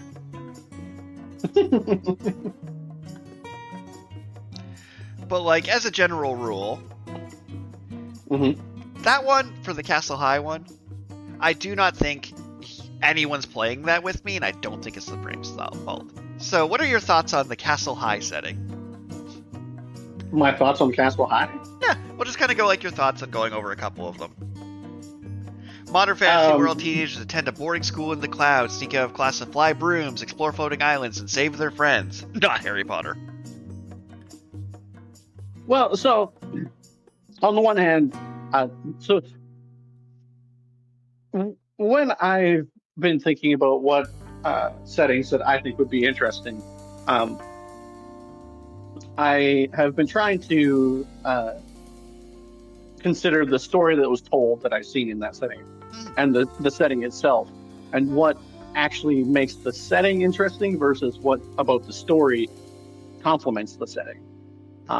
So it's like, a lot of settings, the power system is the setting. And then the setting itself is just a generic blank canvas that the story then builds upon. I feel like Castle High, because you have all the sky artifacts that let you fly, and you're going and exploring these islands, I feel like that's actually a very interesting setting, regardless of what story you might tell there. And it has a lot of potential for a story to complement what the setting already gives you. Yeah, I think my problem with not the setting, but with the types of groups I run, is I just think the magical school trope just isn't going to grab my players specifically. Mm-hmm. And I do not mean they'll definitely focus way. They'll focus way more on exploring the islands and flying around the skies rather than actually doing the schooling. I think it's the opposite, and that's the problem. Oh? I think they're going to immediately draw too many parallels to the transphobic wizard school. Okay. And just kind of be annoyed that they're playing the setting. Because they're gonna want it to be Harry Potter, which isn't even a touchstone on here. Mm-hmm. And be both annoyed that it isn't. But it's also the coming of age too. Right. Like for this campaign, I think it's really important to build teenagers. Right. This one, the themes are much more on point than some of the ones we made fun of in the first book. Coming of age, right. Curiosity and rebellion, friendship and loyalty, magical versus modern. Other than that last one, I think... Oh, the last one actually makes much more sense when you're teenagers, though. Mm-hmm. Because then your characters get to be more modern. Right. And, like, I would just be... Like, I definitely lean more towards Owl House than anything else on that list. Right. But I'm like, yeah, like... Adventurous high schoolers who take magic classes, explore sky islands, and search for missing classmates is so YTV-ass coded. Yeah. But a lot of my players are into the fantasy RPG. It's like it goes too far away from, like, the Lord of the Rings they think they're playing, even though they're actually playing Monty Python. But I love the design of this frame, because I think it fits in such a unique niche that it's like, yes, this frame does set up a very specific kind of campaign. And, like, go into some of the, like, notes I like versus some of the notes I'm like, eh. Things I really like in this frame. The touchstones, I think there's a few too many, but the points are good. Right. The community prompts, the ancestry prompts, the class prompts. I do think the classes prompts was necessary in this one, where they're like, oh, Syndicate Rogue really means more about rival schools, not actual mafia. Was probably a necessary point to bring up. Right. And then they'd be like, oh, druids can't fly at level 1, so you can't turn into a bird right away. So you'll have to use your Sky Shard until Tier 2. Or you can work with the GM to let you fly right away. Right. So, like, the classes notes are mostly like, hey, in a flying city, why would you actually want to fly is a very valid point. So I think that one, the classes section, is more interesting than I've seen in a few, because, like, no. If you're a Beastbound Ranger in a flying setting, you're probably going to want to fly on your Hippogriff. Here's how you do it. Right. And the same for Ancestries. We're like, all the Ancestries are here. Also, flying characters are relevant. Right. Yeah. And then the player principles are all very on point on this one, I think. Cast spells, wear sneakers, do your homework, fly for your life, feel like a kid, seek out answers. Like, it's so easy to use, like, run a Nancy Drew or a Scooby-Doo out of this. I might have even put Scooby-Doo as a touchstone, honestly. I feel like you're doing a lot of Scooby-Dooing. Probably. Or more Nancy Drewing than anything. And then the distinctions are like, here's your school. We're not going to give you a map of a school, but here's how your school would work. Here's the rooms that you find in a school. The missing kids table and, like, mounts and route, like, this campaign frame probably goes on longer than it actually has to. Well, I do feel like they put. I don't know how much they stripped away from the Witherwild campaign for the SRD. And None. unfortunately, I haven't looked at the It's campaign 1-to-1. frames from the original book. Yeah. But these campaign frames that they put into their expansion material definitely have way more content than the SRD campaign. Well, I made a frames. quip about it where it's like, this book is like a Xanathar's guide. Extra classes, extra spells, extra this, that. But like, instead of listing things as optional GM mechanics like Xanathar did, like optional downtime, this, that, they put all the optional mechanics into the frames themselves. So like things like flight mechanics, less lethal mechanics, like these like mechanics chunks are written not just for this frame, but like as a here's a mechanic you can use for whatever you want to use it for. Right. And like here's just how you would make like an adventure table kind of thing. But this frame, like I said, I feel like this would be a great campaign, but here's my hot take. A school setting campaign should really only last, I would say, 8 sessions or 10 sessions. I think every session should be a semester, and you should go through your 4 semesters and graduate, and then level up at the end of each session. I think you run through it faster, because I do not think you need to do, like, I'm thinking about shows that, like, I'm inserting as touchstones. Like, the Owl House went 4 seasons. You don't really need 6 seasons of high school. Right. Looking at you, Glee, calling you out. So this frame strikes me as a mini-series more than it strikes... Like, because once everyone's went through their coming-of-age arc to become adults, you're done. You clap, you close the story. Right. Harry Potter did not need to be 7 books. Harry Potter could have been 4 books and started in high school and would have been fine. And if you want to make this 7 books, you kind of have to start your characters younger, weirdly. Yeah, At least that's my hot take on that campaign frame. Like I said, I do feel like that has a lot of potential for a story to complement the setting. But the setting itself is interesting regardless of the story you tell. Yeah, I do think I would run into the problem, like I said, my millennial players would probably give me more pushback because it's like too far from the type of RPGing they want to do. Because this one's really close to being a different game engine. Yeah. Like when you say, hey, instead of D&D, let's play Castle High, you're moving more into like Monster Hearts territory. But this would work great for drop-ins and shops and things. Like, it would work real well for if I had 3 GMs running it at the same, like, game shop, and they all took place in the same school and had 3 different adventures going. Like, you could do, like, that'd be a great experience. Yeah. Not that we're here to rate them, but... Then we have the Reign of the Were-Dragon. How do you feel about this one? Its tone and feel... epic. I'm sick of the word epic. I've seen the word epic too many times in the tone and feel category. Fairy tale-like, grim, and hopeful. I'm gonna let you get away with fairy tale-like and grim. Don't know if I can give you hopeful and grim in the same tone and feel box. And note, I'm not rating this as me judging Darrington Press or the book, as me as a GM, what I can actually take from these words and do something with.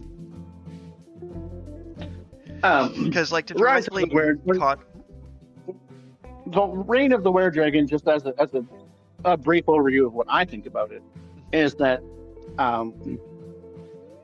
you can use it as a basis for your campaign, but I do feel like as a setting itself, the story is going to do more work than the campaign.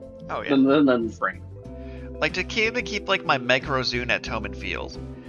Castle High is the first one where I feel like adventurous is actually correct. Right. Adventurous, melodramatic, playful. That feels right for that. I do feel like epic, fairy tale, like, and grim are like. I am also a little bit. The word epic is cheapened by how often they've used it in their campaign frames, but I do kind of feel like that is a tone and feel that this Reign of the Were-Dragon is going for. I kind of disagree. So when you think of an epic, like the actual like definition of an epic. An epic is a long story about a hero, grand event, or something very big and impressive. Literally, Old Greek epos, epic story. The Odyssey is an epic. Blue People Avatar is an epic. Like, Lord of the Rings is definitely an epic. Yeah, okay. This is inspired by 90s Disney movies. None of those are epics. Fair enough. Like, if we look at the touchstones of The Little Mermaid, The Black Cauldron, Conan the Barbarian, The Sword and the Sorcerer, The Wolfman, none of those are epics. They're fairy tales.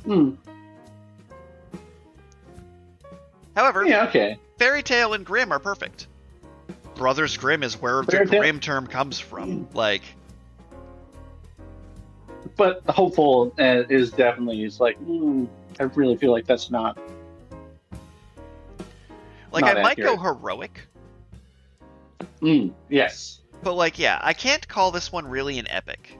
Like, you can't call Beauty and the Beast an epic, and I mean that in like as a GM running it, I think of what an epic my campaign 1 was an epic, right? Like, they ended up bringing 4 armies to fight 5 dragon gods in space. Curse of Strahd was not an epic. It was kill a vampire. My Critical Role Attempt campaign, absolutely not an epic. Not even a campaign, really. It's just a bunch of random crap that happened. It was one more tangent away from being Always Sunny in Philadelphia. But, like, for the campaigns I've run that feel like epics, they are definitely, like, Horde of the Dragon Queen feels like an epic. None of the anthologies really do. Except maybe, like, the Doom Vault. Being a 20 dungeon room, like an epic, you see a bunch of horses march up on the distance. In my opinion. And actual definitions. But in my opinion.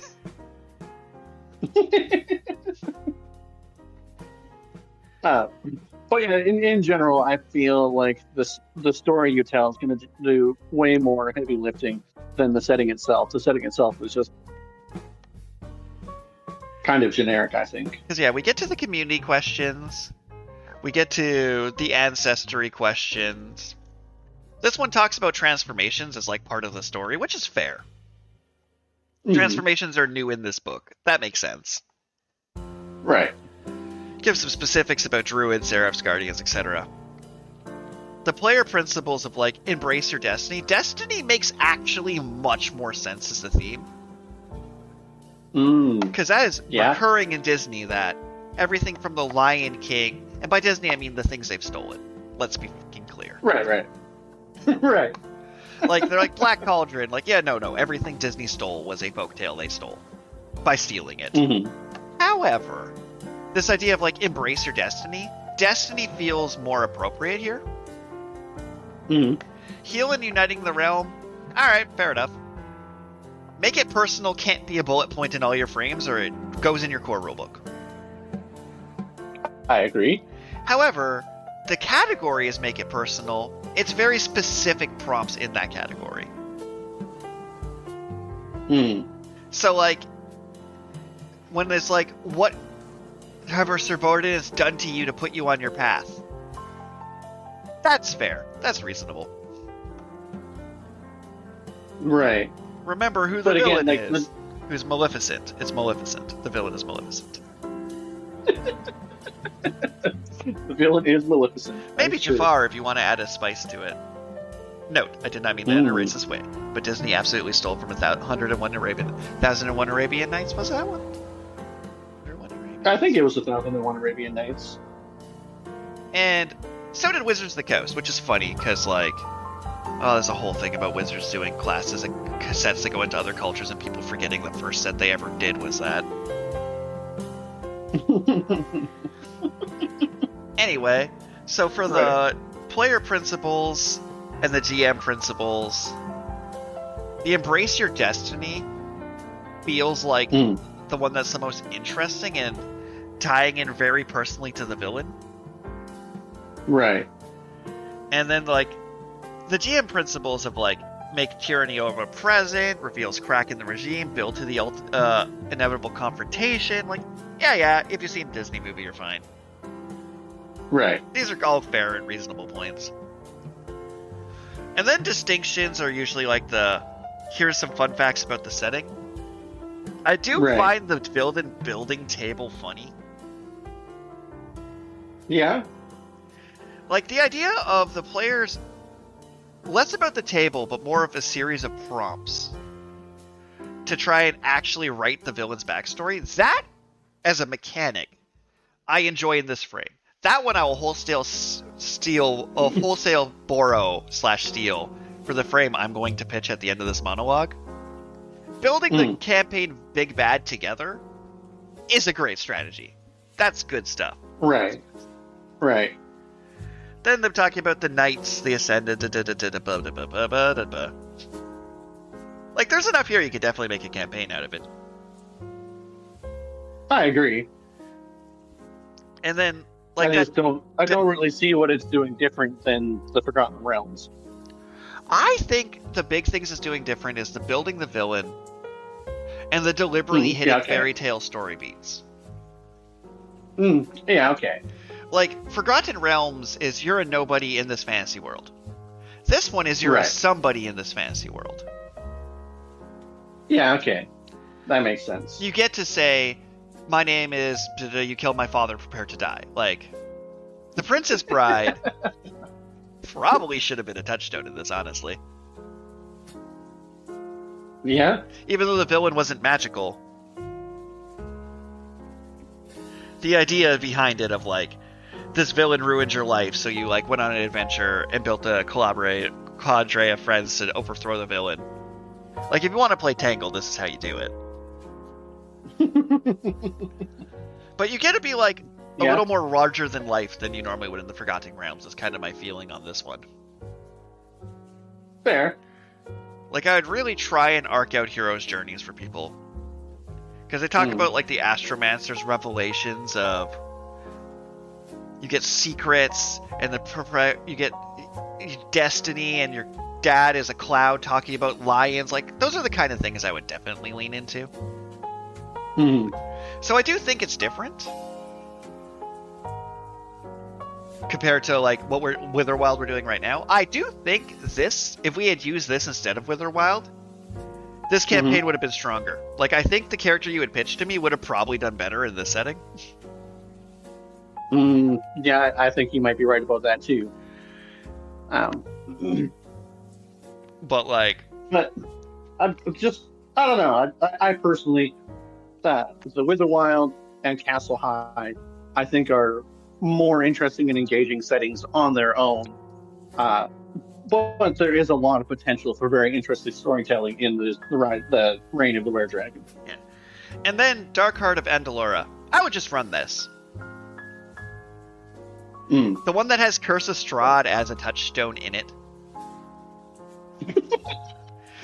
Touchstones, Bloodborne, Castlevania, Curse of Strahd. Gee, I wonder what this campaign's about. Supernatural, Vampire Hunter D, Hellsing, The Witcher. So when I did run the Castlevania campaign, like when I ran Curse of Strahd, because they're the same thing. Right. That one is amazing when you plan it out and be like, all right, we're doing 12 sessions and you need to kill Dracula. Beautiful. Right. Almost no notes, honestly. This one's toned in themes of gothic, grim, heroic, intriguing, monstrous, mysterious, romantic, spooky, thrilling. Get heroic out of here. Castlevania and Curse of Strahd are not heroic stories. No, they are not. I think it's actually really important for, like, this theme of story. Battle not the monsters lest you become one. So that's one of their themes. Battle not with monsters or else you'll become a monster. Isn't heroic. Hellsing is not heroic. Castlevania is not heroic. You're not ever playing a hero. You're playing an bitter asshole who becomes a hero. And those are different. Right. Like, would you describe Sam and Dean Winchester as heroic? No, not particularly. Because they're usually spite-driven. Yeah. So that's kind of my little rant. I love ranting on the tone and feel part. But, like, most of it nails it, though. Monstrous, mysterious, spooky, thrilling, gothic. Gothic is doing a lot of work. Underline, capitalize, stamp that. But, like, you know, Geralt of Riviera, Geraldo, the off-brand kobold that was pretending to be a witcher in one of my campaigns. Anyway. Is absolutely not heroic, specifically. You actually have to pay him. Right. However, that little rant aside, yeah, this one's like straight up. I'm like, oh yeah, like we talk about the Tyrant Emperor. We talk about how it's like a volcano-driven Bavaria. Like, man, like it's not even pretending to not be what it is, and I love it for it. Yeah.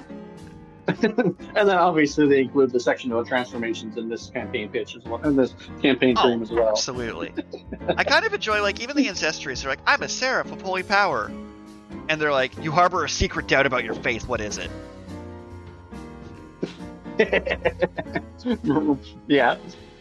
Or it's like, I'm a ranger.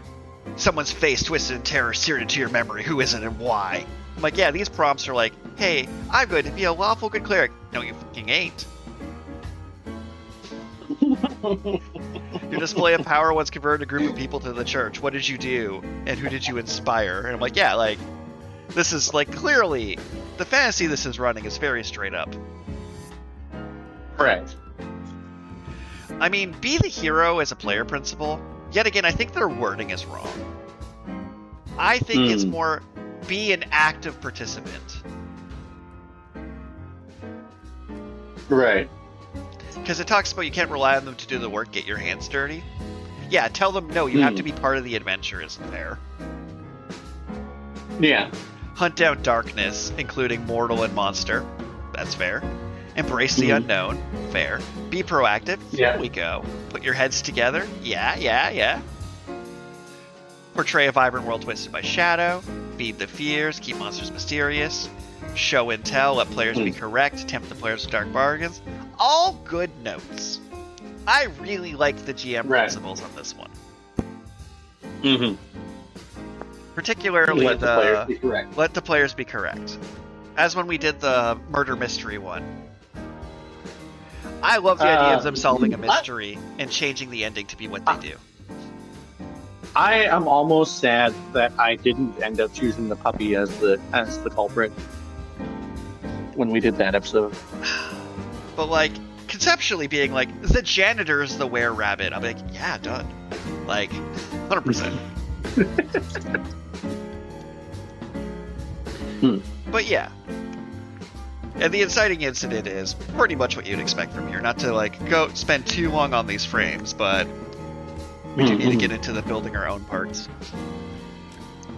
Well, I mean, at this point, I was thinking that, I mean, maybe we tease people too much. Maybe we ramble too much about what we do with us. But going through these campaign frames that are pre-established is helpful in helping people find campaign frames and inspiration. And perhaps we could do the custom campaign frame building on our next dungeon. We'll probably do a little bit of a lightning round just to kind of brainstorm a bit. Because you're right. Recap, we'll finish the recap and just kind of yap about it for a bit. So, Daggerheart's custom mechanics. How do you feel about campaign frame specific weapons?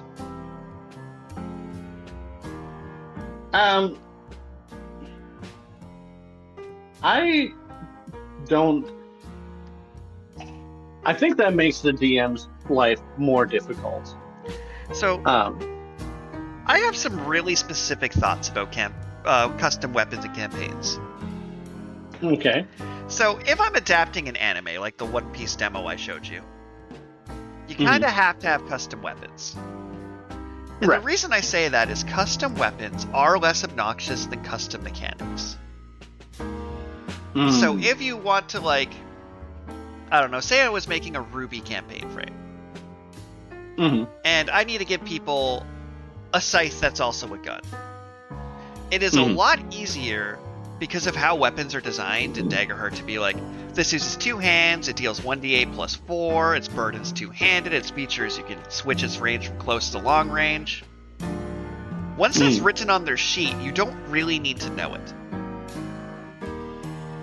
Fair. And I understand the idea that if you want to add in specific flavor things to your setting, this is a relatively non-obnoxious way to do it. Like them adding in the Castlevania whip in this setting, or the wooden stake. I don't think they go far enough with some of these, though. If you're gonna put in custom weapons, you almost want to make them like a little more custom. Like, I'd make the wooden stake specifically say, gains bonus damage equal to your tier to monsters. Like, I would straight up be like, here's a silver sword that works against spectral things, and here's an iron sword that works against physical things, right? Like, I would almost tailor them a little more. Because all of these are just fine in any session, except maybe the Holy Shotgun. I don't even know if I'd give players the Holy Shotgun in this campaign frame, honestly. I might not.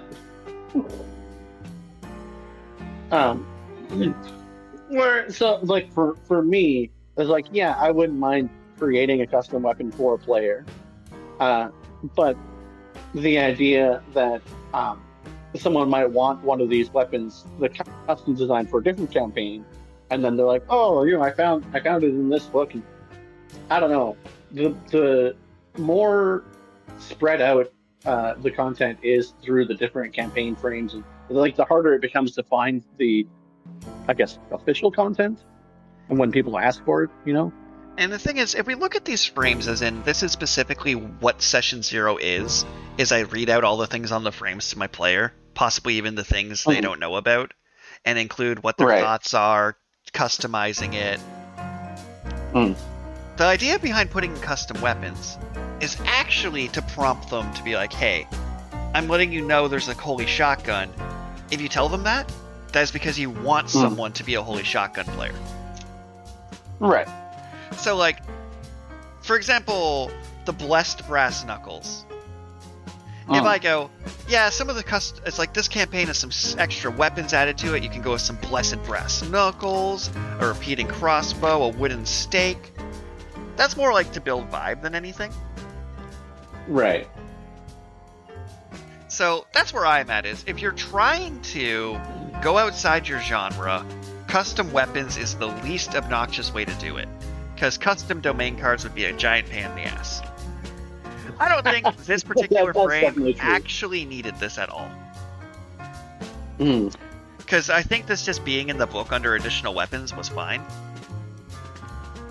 Right. Call me old-fashioned, but, like, I don't think the Holy Shotgun's what I'm going for here. Or really even the repeating crossbow.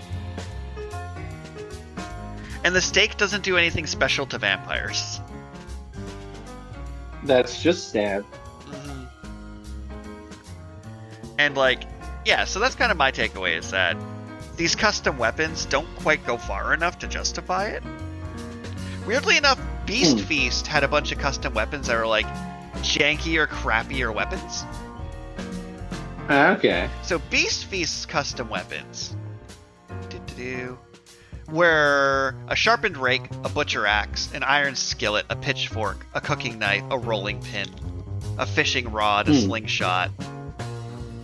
Those ones, and like the starting magic weapons are like enchanted mop, scissors, enchanted broomstick, exploding potions, kite, whisk.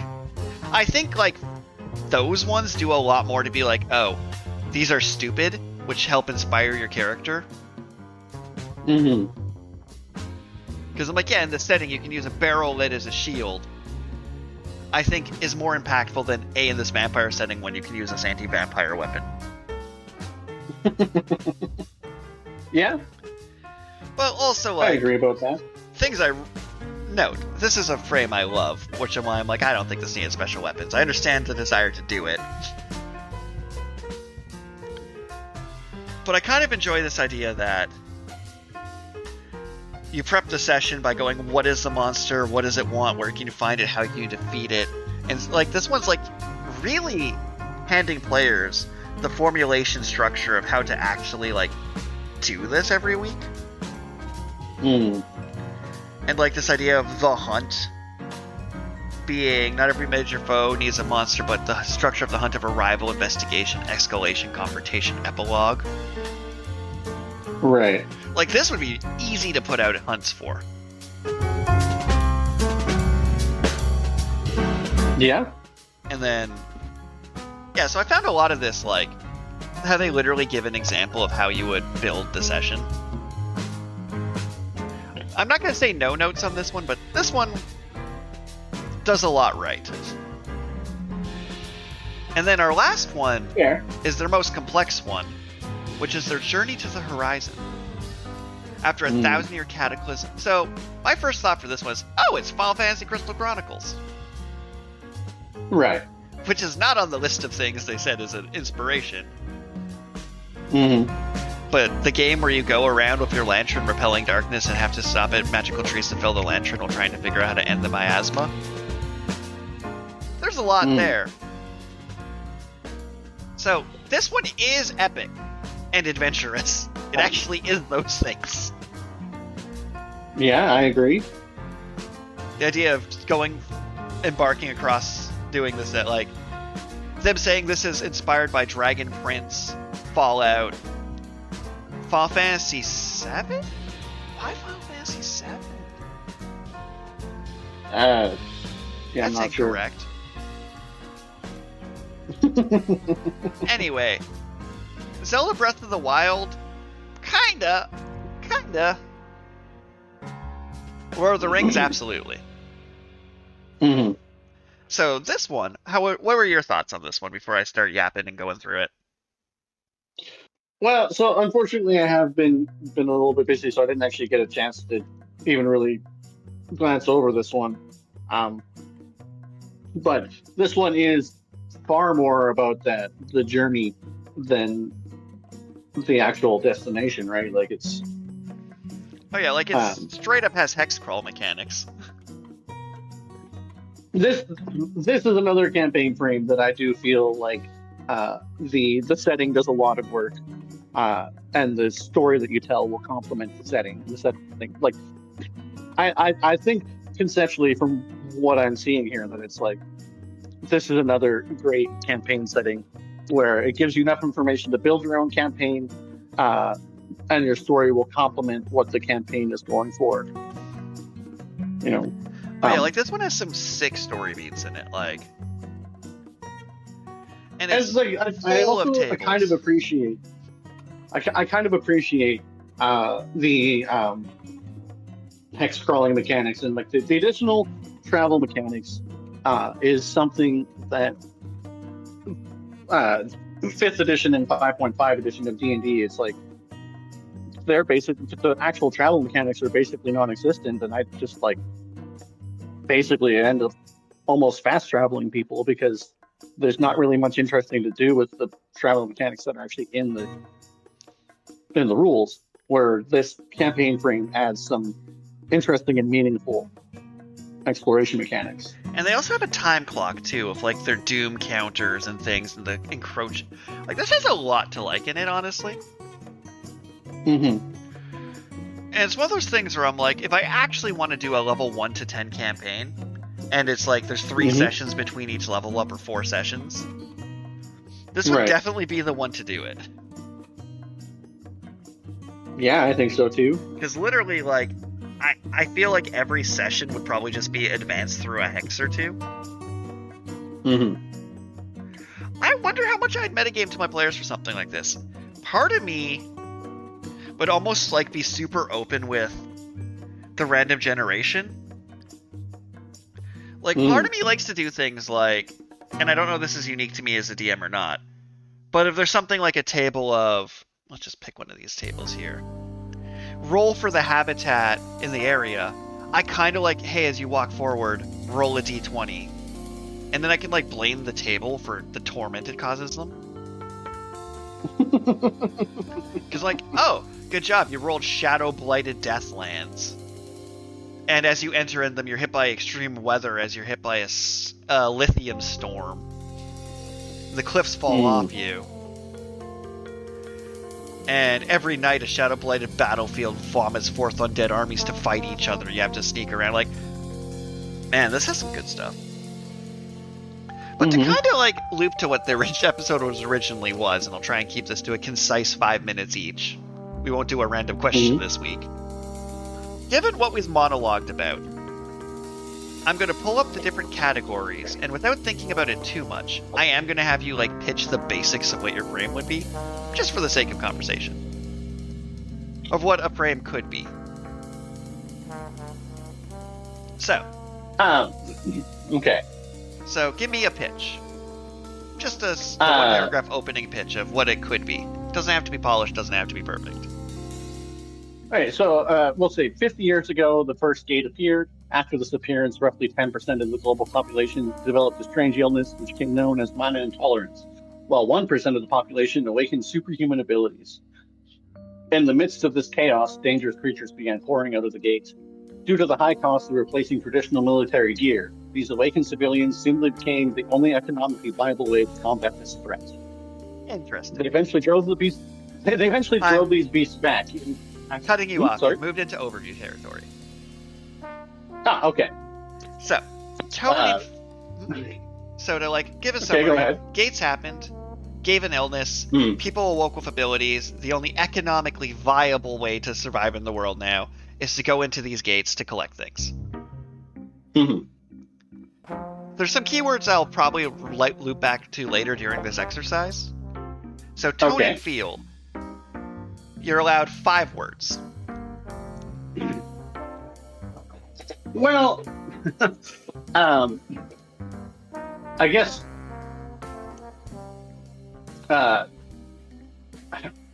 I'm hesitant to say noir because noir takes itself a little bit too seriously. I mean, I kind of wanted people to take it seriously, but kind of not at the same time. But noir. Let's take noir. We can open that to negotiation later. Epic, supernatural investigations. Because epic goes in epic, yeah. Supernatural investigations is kind of. All right. Because there could be some elements of heists, and I guess I don't know. I guess they're not really. Not necessarily tone and feel, but dungeon-based economy was the last one I put down there. You know, I'd go like economical or like like I feel like economics is weirdly like a tone and feel, like Wall Street and financy, grounded, practical. Yeah. Kind of the things that come to mind. Because yeah, like for some of these tones and feels that have worked versus don't. Definitely it's like the more specific words help a lot. But like right. There's definitely that level of like what can you roleplay? Like the tone and feel for Witherwild being adventurous, dynamic, epic, heroic. A lot of that didn't really work for that setting because there wasn't a whole lot there. But the tone and feel for Beast, for example, is absurd, comedic, fun, creepy, lighthearted, silly. You're playing Delicious in the dungeon? Yeah. It's great. Right. So, give me like 2 or 3 themes here. And I like to find that the blank versus blank themes work really well for me. Or the blank and blank themes. Well, so freedom versus accountability and progress versus security were the 2 kind of themes that came to mind for what I was imagining. I do enjoy freedom versus accountability. That's pretty good. Well, and then like the progress versus security, one of the ideas for inciting incidents that I would have would be what sorts of technology have arisen, and then how do the governmental bodies and the guilds and even just normal people respond to that technology and the dangers it poses and the advantages that it confers. All right, because yeah, part of it's definitely like keeping these themes, definitely like the 1 to 2 to 3 word themes are the ones that work strongest. Like to use the Beast Feast themes: Circle of Light, Friendship and Loyalty, Nature's Bounty, Overcoming Fear, Violence and Peace. Violence and Peace is an interesting one for something about killing things and eating them. But like Circle Yeah, okay. of Life, I think is really important on that one. So I do like this idea of like the accountability versus da-da-da is actually a pretty solid way to go about it, in my opinion. We'll skip the big overview because it's time consuming. But what are like 2 or 3 bullets, like things that are key terms you think would be important in this? I'm not dead set on mana intolerance, but that just seems for solo leveling as a touchstone. Oh and yeah, all right. of Let's the do touchstones associated... first. My bad. Give me your 5 touchstones. I do enjoy though that the Delicious and Dungeon one, their Beast really only needed 1 touchstone. So like solo leveling is the big one. Hunter x Hunter was surprisingly applicable. I'm not a fan of the secret society in modern era, but Bleach also has a surprising amount of overlap with what I'm going for. Yeah, like when we had this chat a bit off screen, I feel like where I would go with it is I kind of, if we're just going 3, because some of these only have 3 touchstones, although the newer ones seem to have more touchstones. Right. I'm feeling that it'd be solo leveling, Hunter x Hunter, and Darker Than Black. Yeah, okay. Darker Than Black, I don't know if you're familiar with the actual premise of Darker Than Black was. But the opening sentence was literally... A new breed of covert agents known as contractors prowl the underworld after the Heaven Gates and Hell Gate open, giving them supernatural abilities. That does sound like it would be pretty much exactly a touchstone to go 10 for. years ago, an abnormal territory known as Hell's Gate appears in Tokyo, as well as a corresponding Heaven's Gate in South America, overturning the sky, devastating the landscape. At the same time, people who possess various special abilities emerged, kept secret from the masses. These individuals known as contractors, abilities gained at the expense of their humanity. Various nations around the world use them as spies and agents, involving in violent battles. The story, each of them has a kind of like the Hunter x Hunter. They have to pay a remuneration or feature after they use their abilities. That's the one I'd probably throw in as your 3rd. Yeah, that would make sense. Doesn't quite have the portals, but like has the setting concept going on. I think so. And I think like a theme that was missing is this idea that normal people given extraordinary powers. Because I think a key point of that genre is you're just a dude who just gets these powers. So you didn't train as a wizard, specifically. That's kind of like the power fantasy of the whole genre is you didn't work hard to get this power, you just kind of got it. What can you do with it? And even Hunter x Hunter to a certain extent is like, hey, here's the power you got. What clever and smart things can you do with it?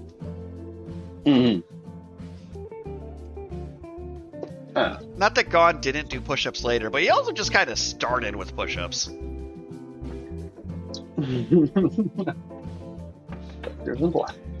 then, can you think of a non-anime touchstone? Because most of these try and have like a video game or something to mix it up a bit. Think of a non-anime touchstone. Or manhwa, to be fair, or manhwa, because...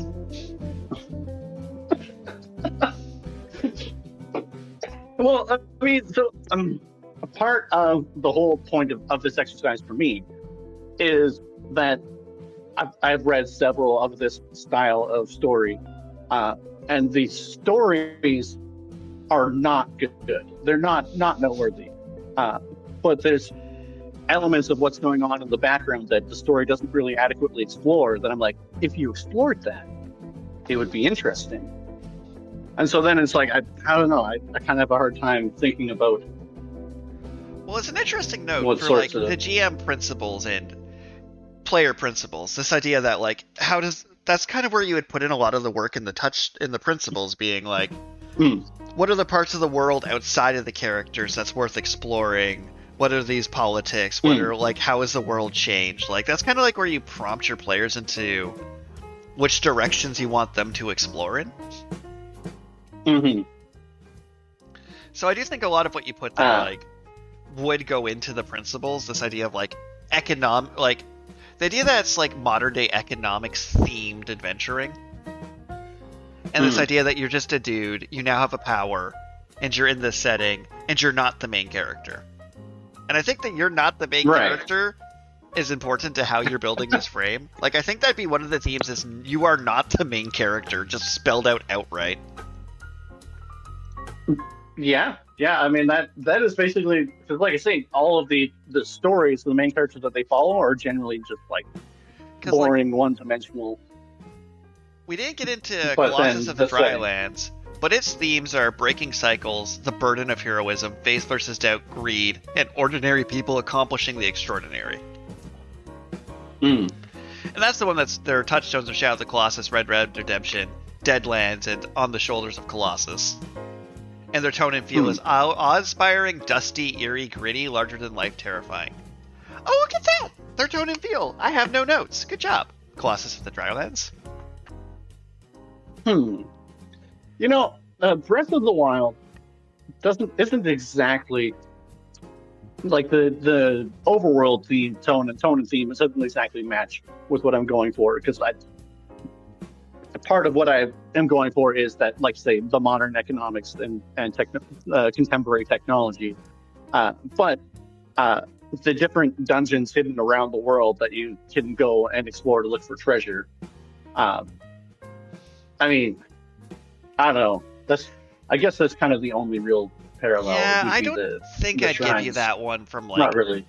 Yeah, well, part of that one is that they're shrines because the programmers are lazy, not because they're shrines. And what I mean by that is, if they had the ability to make it that actually these shrines are physical buildings on the map that like you could go down a staircase into, they would have done that. Like, when they did the second Breath of the Wild 2 Electric Boogaloo, they're like, no, we're going to put more underground runes and things. I'm like, yeah, that felt more like a cop-out than, like, actual lore. I think I gave you the Persona analogy once, though. But, like, I'm not sure how much that one fits, but that one does, like, blend more of the fantasy real. But, like... Yeah. It's definitely hard to think of a TV show that's like this. I don't know, Sliders? I mean, yeah, kind of. I mean, the only thing about Sliders, and for reading a more old school reference, Quantum Leap. The thing about those is that they can never go back to the original world. Is it bad? I nearly want to say Rick and Morty. I mean, I don't want to be that kind of goofy and satirical, but yeah, Rick and Morty is also would be has a lot of touching points that I would actually like to incorporate. But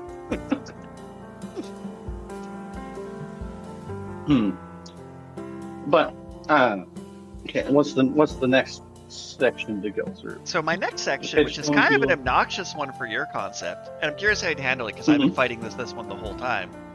Might not be the next one in sequence, but the next one I feel like bringing up. How would you handle ancestries?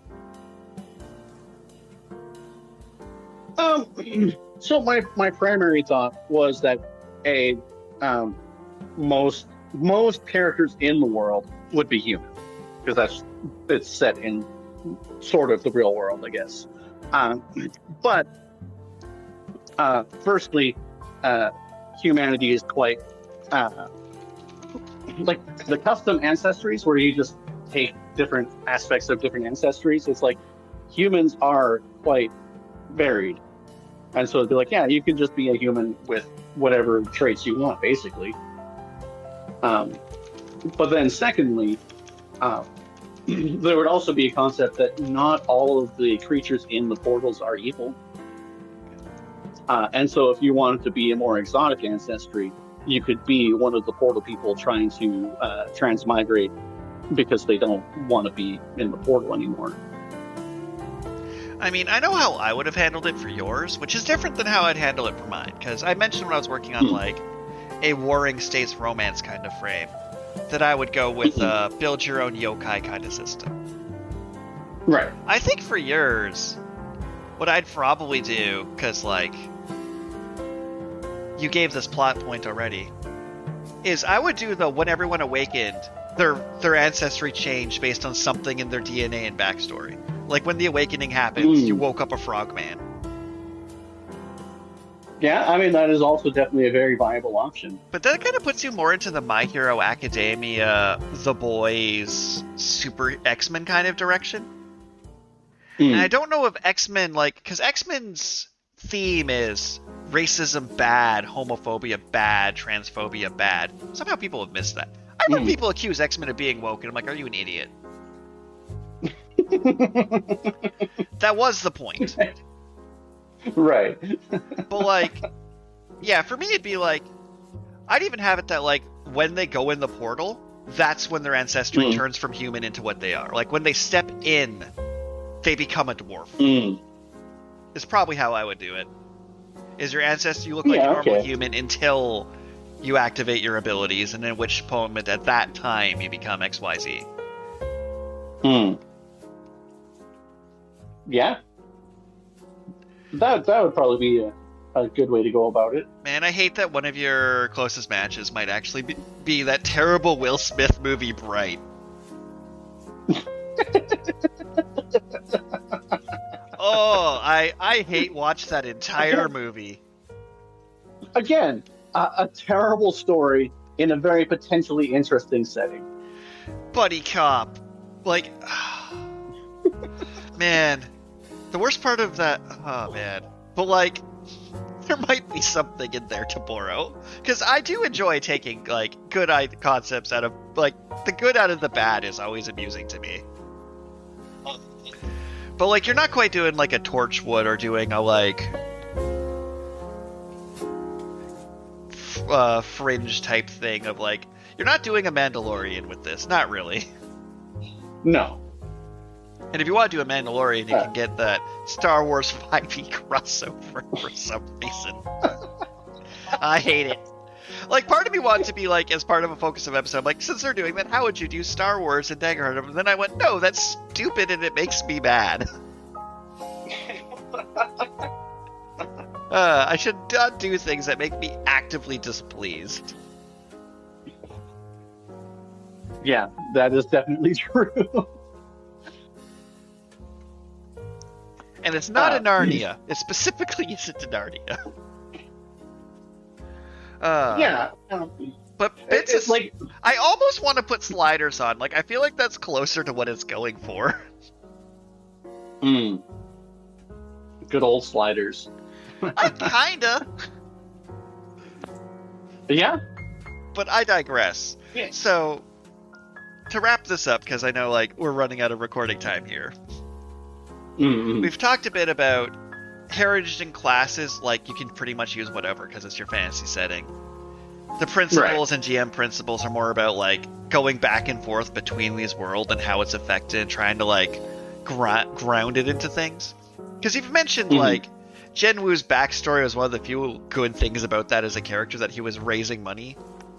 So, like, to loop through the distinctions, and we won't go too hard into, like, distinctions and inciting incident. And we won't even touch custom mechanics, but I don't think there are any. Like, I mean, the only custom mechanics that I would add, and they aren't even necessarily custom, would be like countdowns for gate overflows, I guess. I mean, that would be like, if we're inspired by the Journey to the Light campaign frame they had going. Tables of where the gate shows up, what level, like rolling for random gate generation would probably go in there. Right, and then having like countdowns, like I say, for what happens if no one finds the gate or clears the gate within a certain amount of time, would probably go in the custom mechanics section. But and probably guns. I don't think there would be a whole lot. Probably guns. Like, probably guns. You're definitely allowed to have guns. It's just at scale. War is like expensive. Colossus of the Drylands had like a basic chunk of guns as like one of their mechanics. And yeah, there are tools of the trade bar for like, they had revolver, rifle, shotgun, lasso, small revolver, dynamite. So you could pretty easily be like handgun, rifle, and basically just do that. But I think the big one I want to like wrap this up on is definitely for me, what are the session 0 questions you would use for this? These questions, to read it right out of the homebrew guide, these are new questions specific to the campaign frame that should be asked during session 0. These questions should both help situate your PCs in the setting and prompt groups to articulate how they want to address or handle important thematic or content elements of the campaign. For inspiration, look up both the session 0 questions for the campaign frames in the core rulebook and in the background connection questions in each class's character guide. Well, so, I guess one of the questions would be, how has the mana intolerance affected you or your family? Because a significant portion of what people, either pro-gate or anti-gate, but a lot of the anti-gate people would be people who were affected by the mana intolerance, and that would inform their motivations and how they act. So that would be a good, like, who have you lost to mana intolerance? Kind of like the certain sickness, I guess. Okay. You know which one I'd probably ask your players is, how big is your bank account? I guess you need a custom mechanic for money, honestly. Like, it would literally be, I'd keep the handful of bags and chests, but it would switch to like how much those roughly convert to when left from the dungeon to US dollars. But then another one might be, who is your favorite famous awakener? I got to think of a better term for it. But I do like the idea. I would definitely ask them, like, how poor are you? Not how rich are you. Like, how poor are you? How has the mana intolerance affected your character? How rich or poor are you? Who is your favorite celebrity awakener? And then they would get to create a character that is out there doing stuff that might even show up from time to time. Name a famous place in our world that we lost to a gate overfill. Yeah, that's a good one too. I mean, I'm not exactly dead set on this exactly being the actual or but this the was real largely world, for but like the sake of, now that we've yapped about it, how would we apply it? Yeah. I think those are pretty decent session 0 questions. All right, and with that, thank you everyone for tuning in. New campaign frames might mysteriously show up on itch.io at some point as a result of this episode. Please like, share, comment, and just fill our invoice box with, hey, I want this campaign frame, do it, and we probably will. We're pretty weak-willed. If you just yell at us, actually, I think that Sky High is the perfect frame, and I don't know why you're not running that campaign. We're weak to peer pressure. We'd probably do it. Like, if you just tell us to play a campaign, tell us we're fools and we should run this campaign frame and pick one, we probably will. I am very weak-willed. But I do want to, pick a frame and start making adventures for it, so I think I'll end this with the question that kind of prompted all of this to you, my co-host. After going through all 5 of the new frames, and I think I worked in all of the first frames during your Q&A part at the end, what frame would you like to play as our next campaign from level 1 to 10?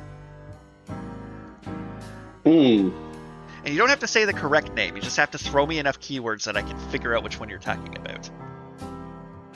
Let's not be unreasonable here. Do you need me to list them? Well, I mean, like I said, I really like the hexcrawl mechanics. So if I were going to go with a pre-existing campaign frame, I would want to do the journey campaign. All right, and then if I were to make you run me a campaign, I would probably make you run. Get the exact words here. I think you'd do a great job GMing Colossus of the Drylands. I think giving you a Wild West kill giant monsters one would go really well for you. I think you do a good job. I also think you do a pretty good job at the Disney one, despite you being like, oh, this is kind of bland.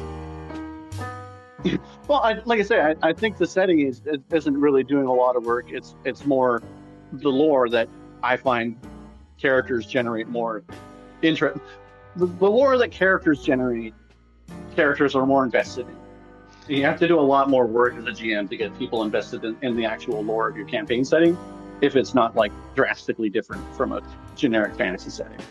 And though, I'd have a field day making a 1 to 20 adventure in Journey in the Horizon. You know, I think I'd cheat a bit though. I'm pretty sure I'd actually only do like half the number of adventures and just let the random tables do the stuff between it. Like I'd probably write like I'd probably write 20 adventures and then be like, yeah, at the end of each of these, every 2 adventures level up, but between each adventure there should be 2 to 3 hexcrawls.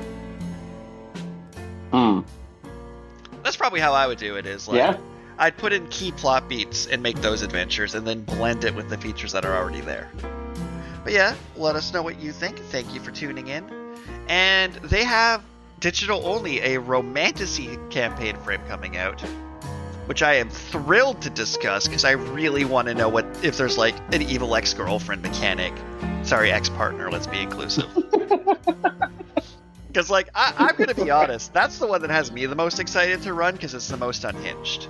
Like this idea of being like, yeah, this is absolutely just a trashy romance novel that I'm running as a campaign just feels like a unique kind of beautiful torture to inflict on my players. Yeah, that it does. And with that, thank you for tuning in. I don't know, eat a leafy green if you're not allergic. Okay, bye. Bye. Yeah, it would have been great to like actually build them in stream, and then I yapped for too long. That's on me. I mean, it's okay. The going through those existing campaign frames is also a valuable experience, especially for people who don't have and are not going to pirate the material we were going over. Fair and reasonable.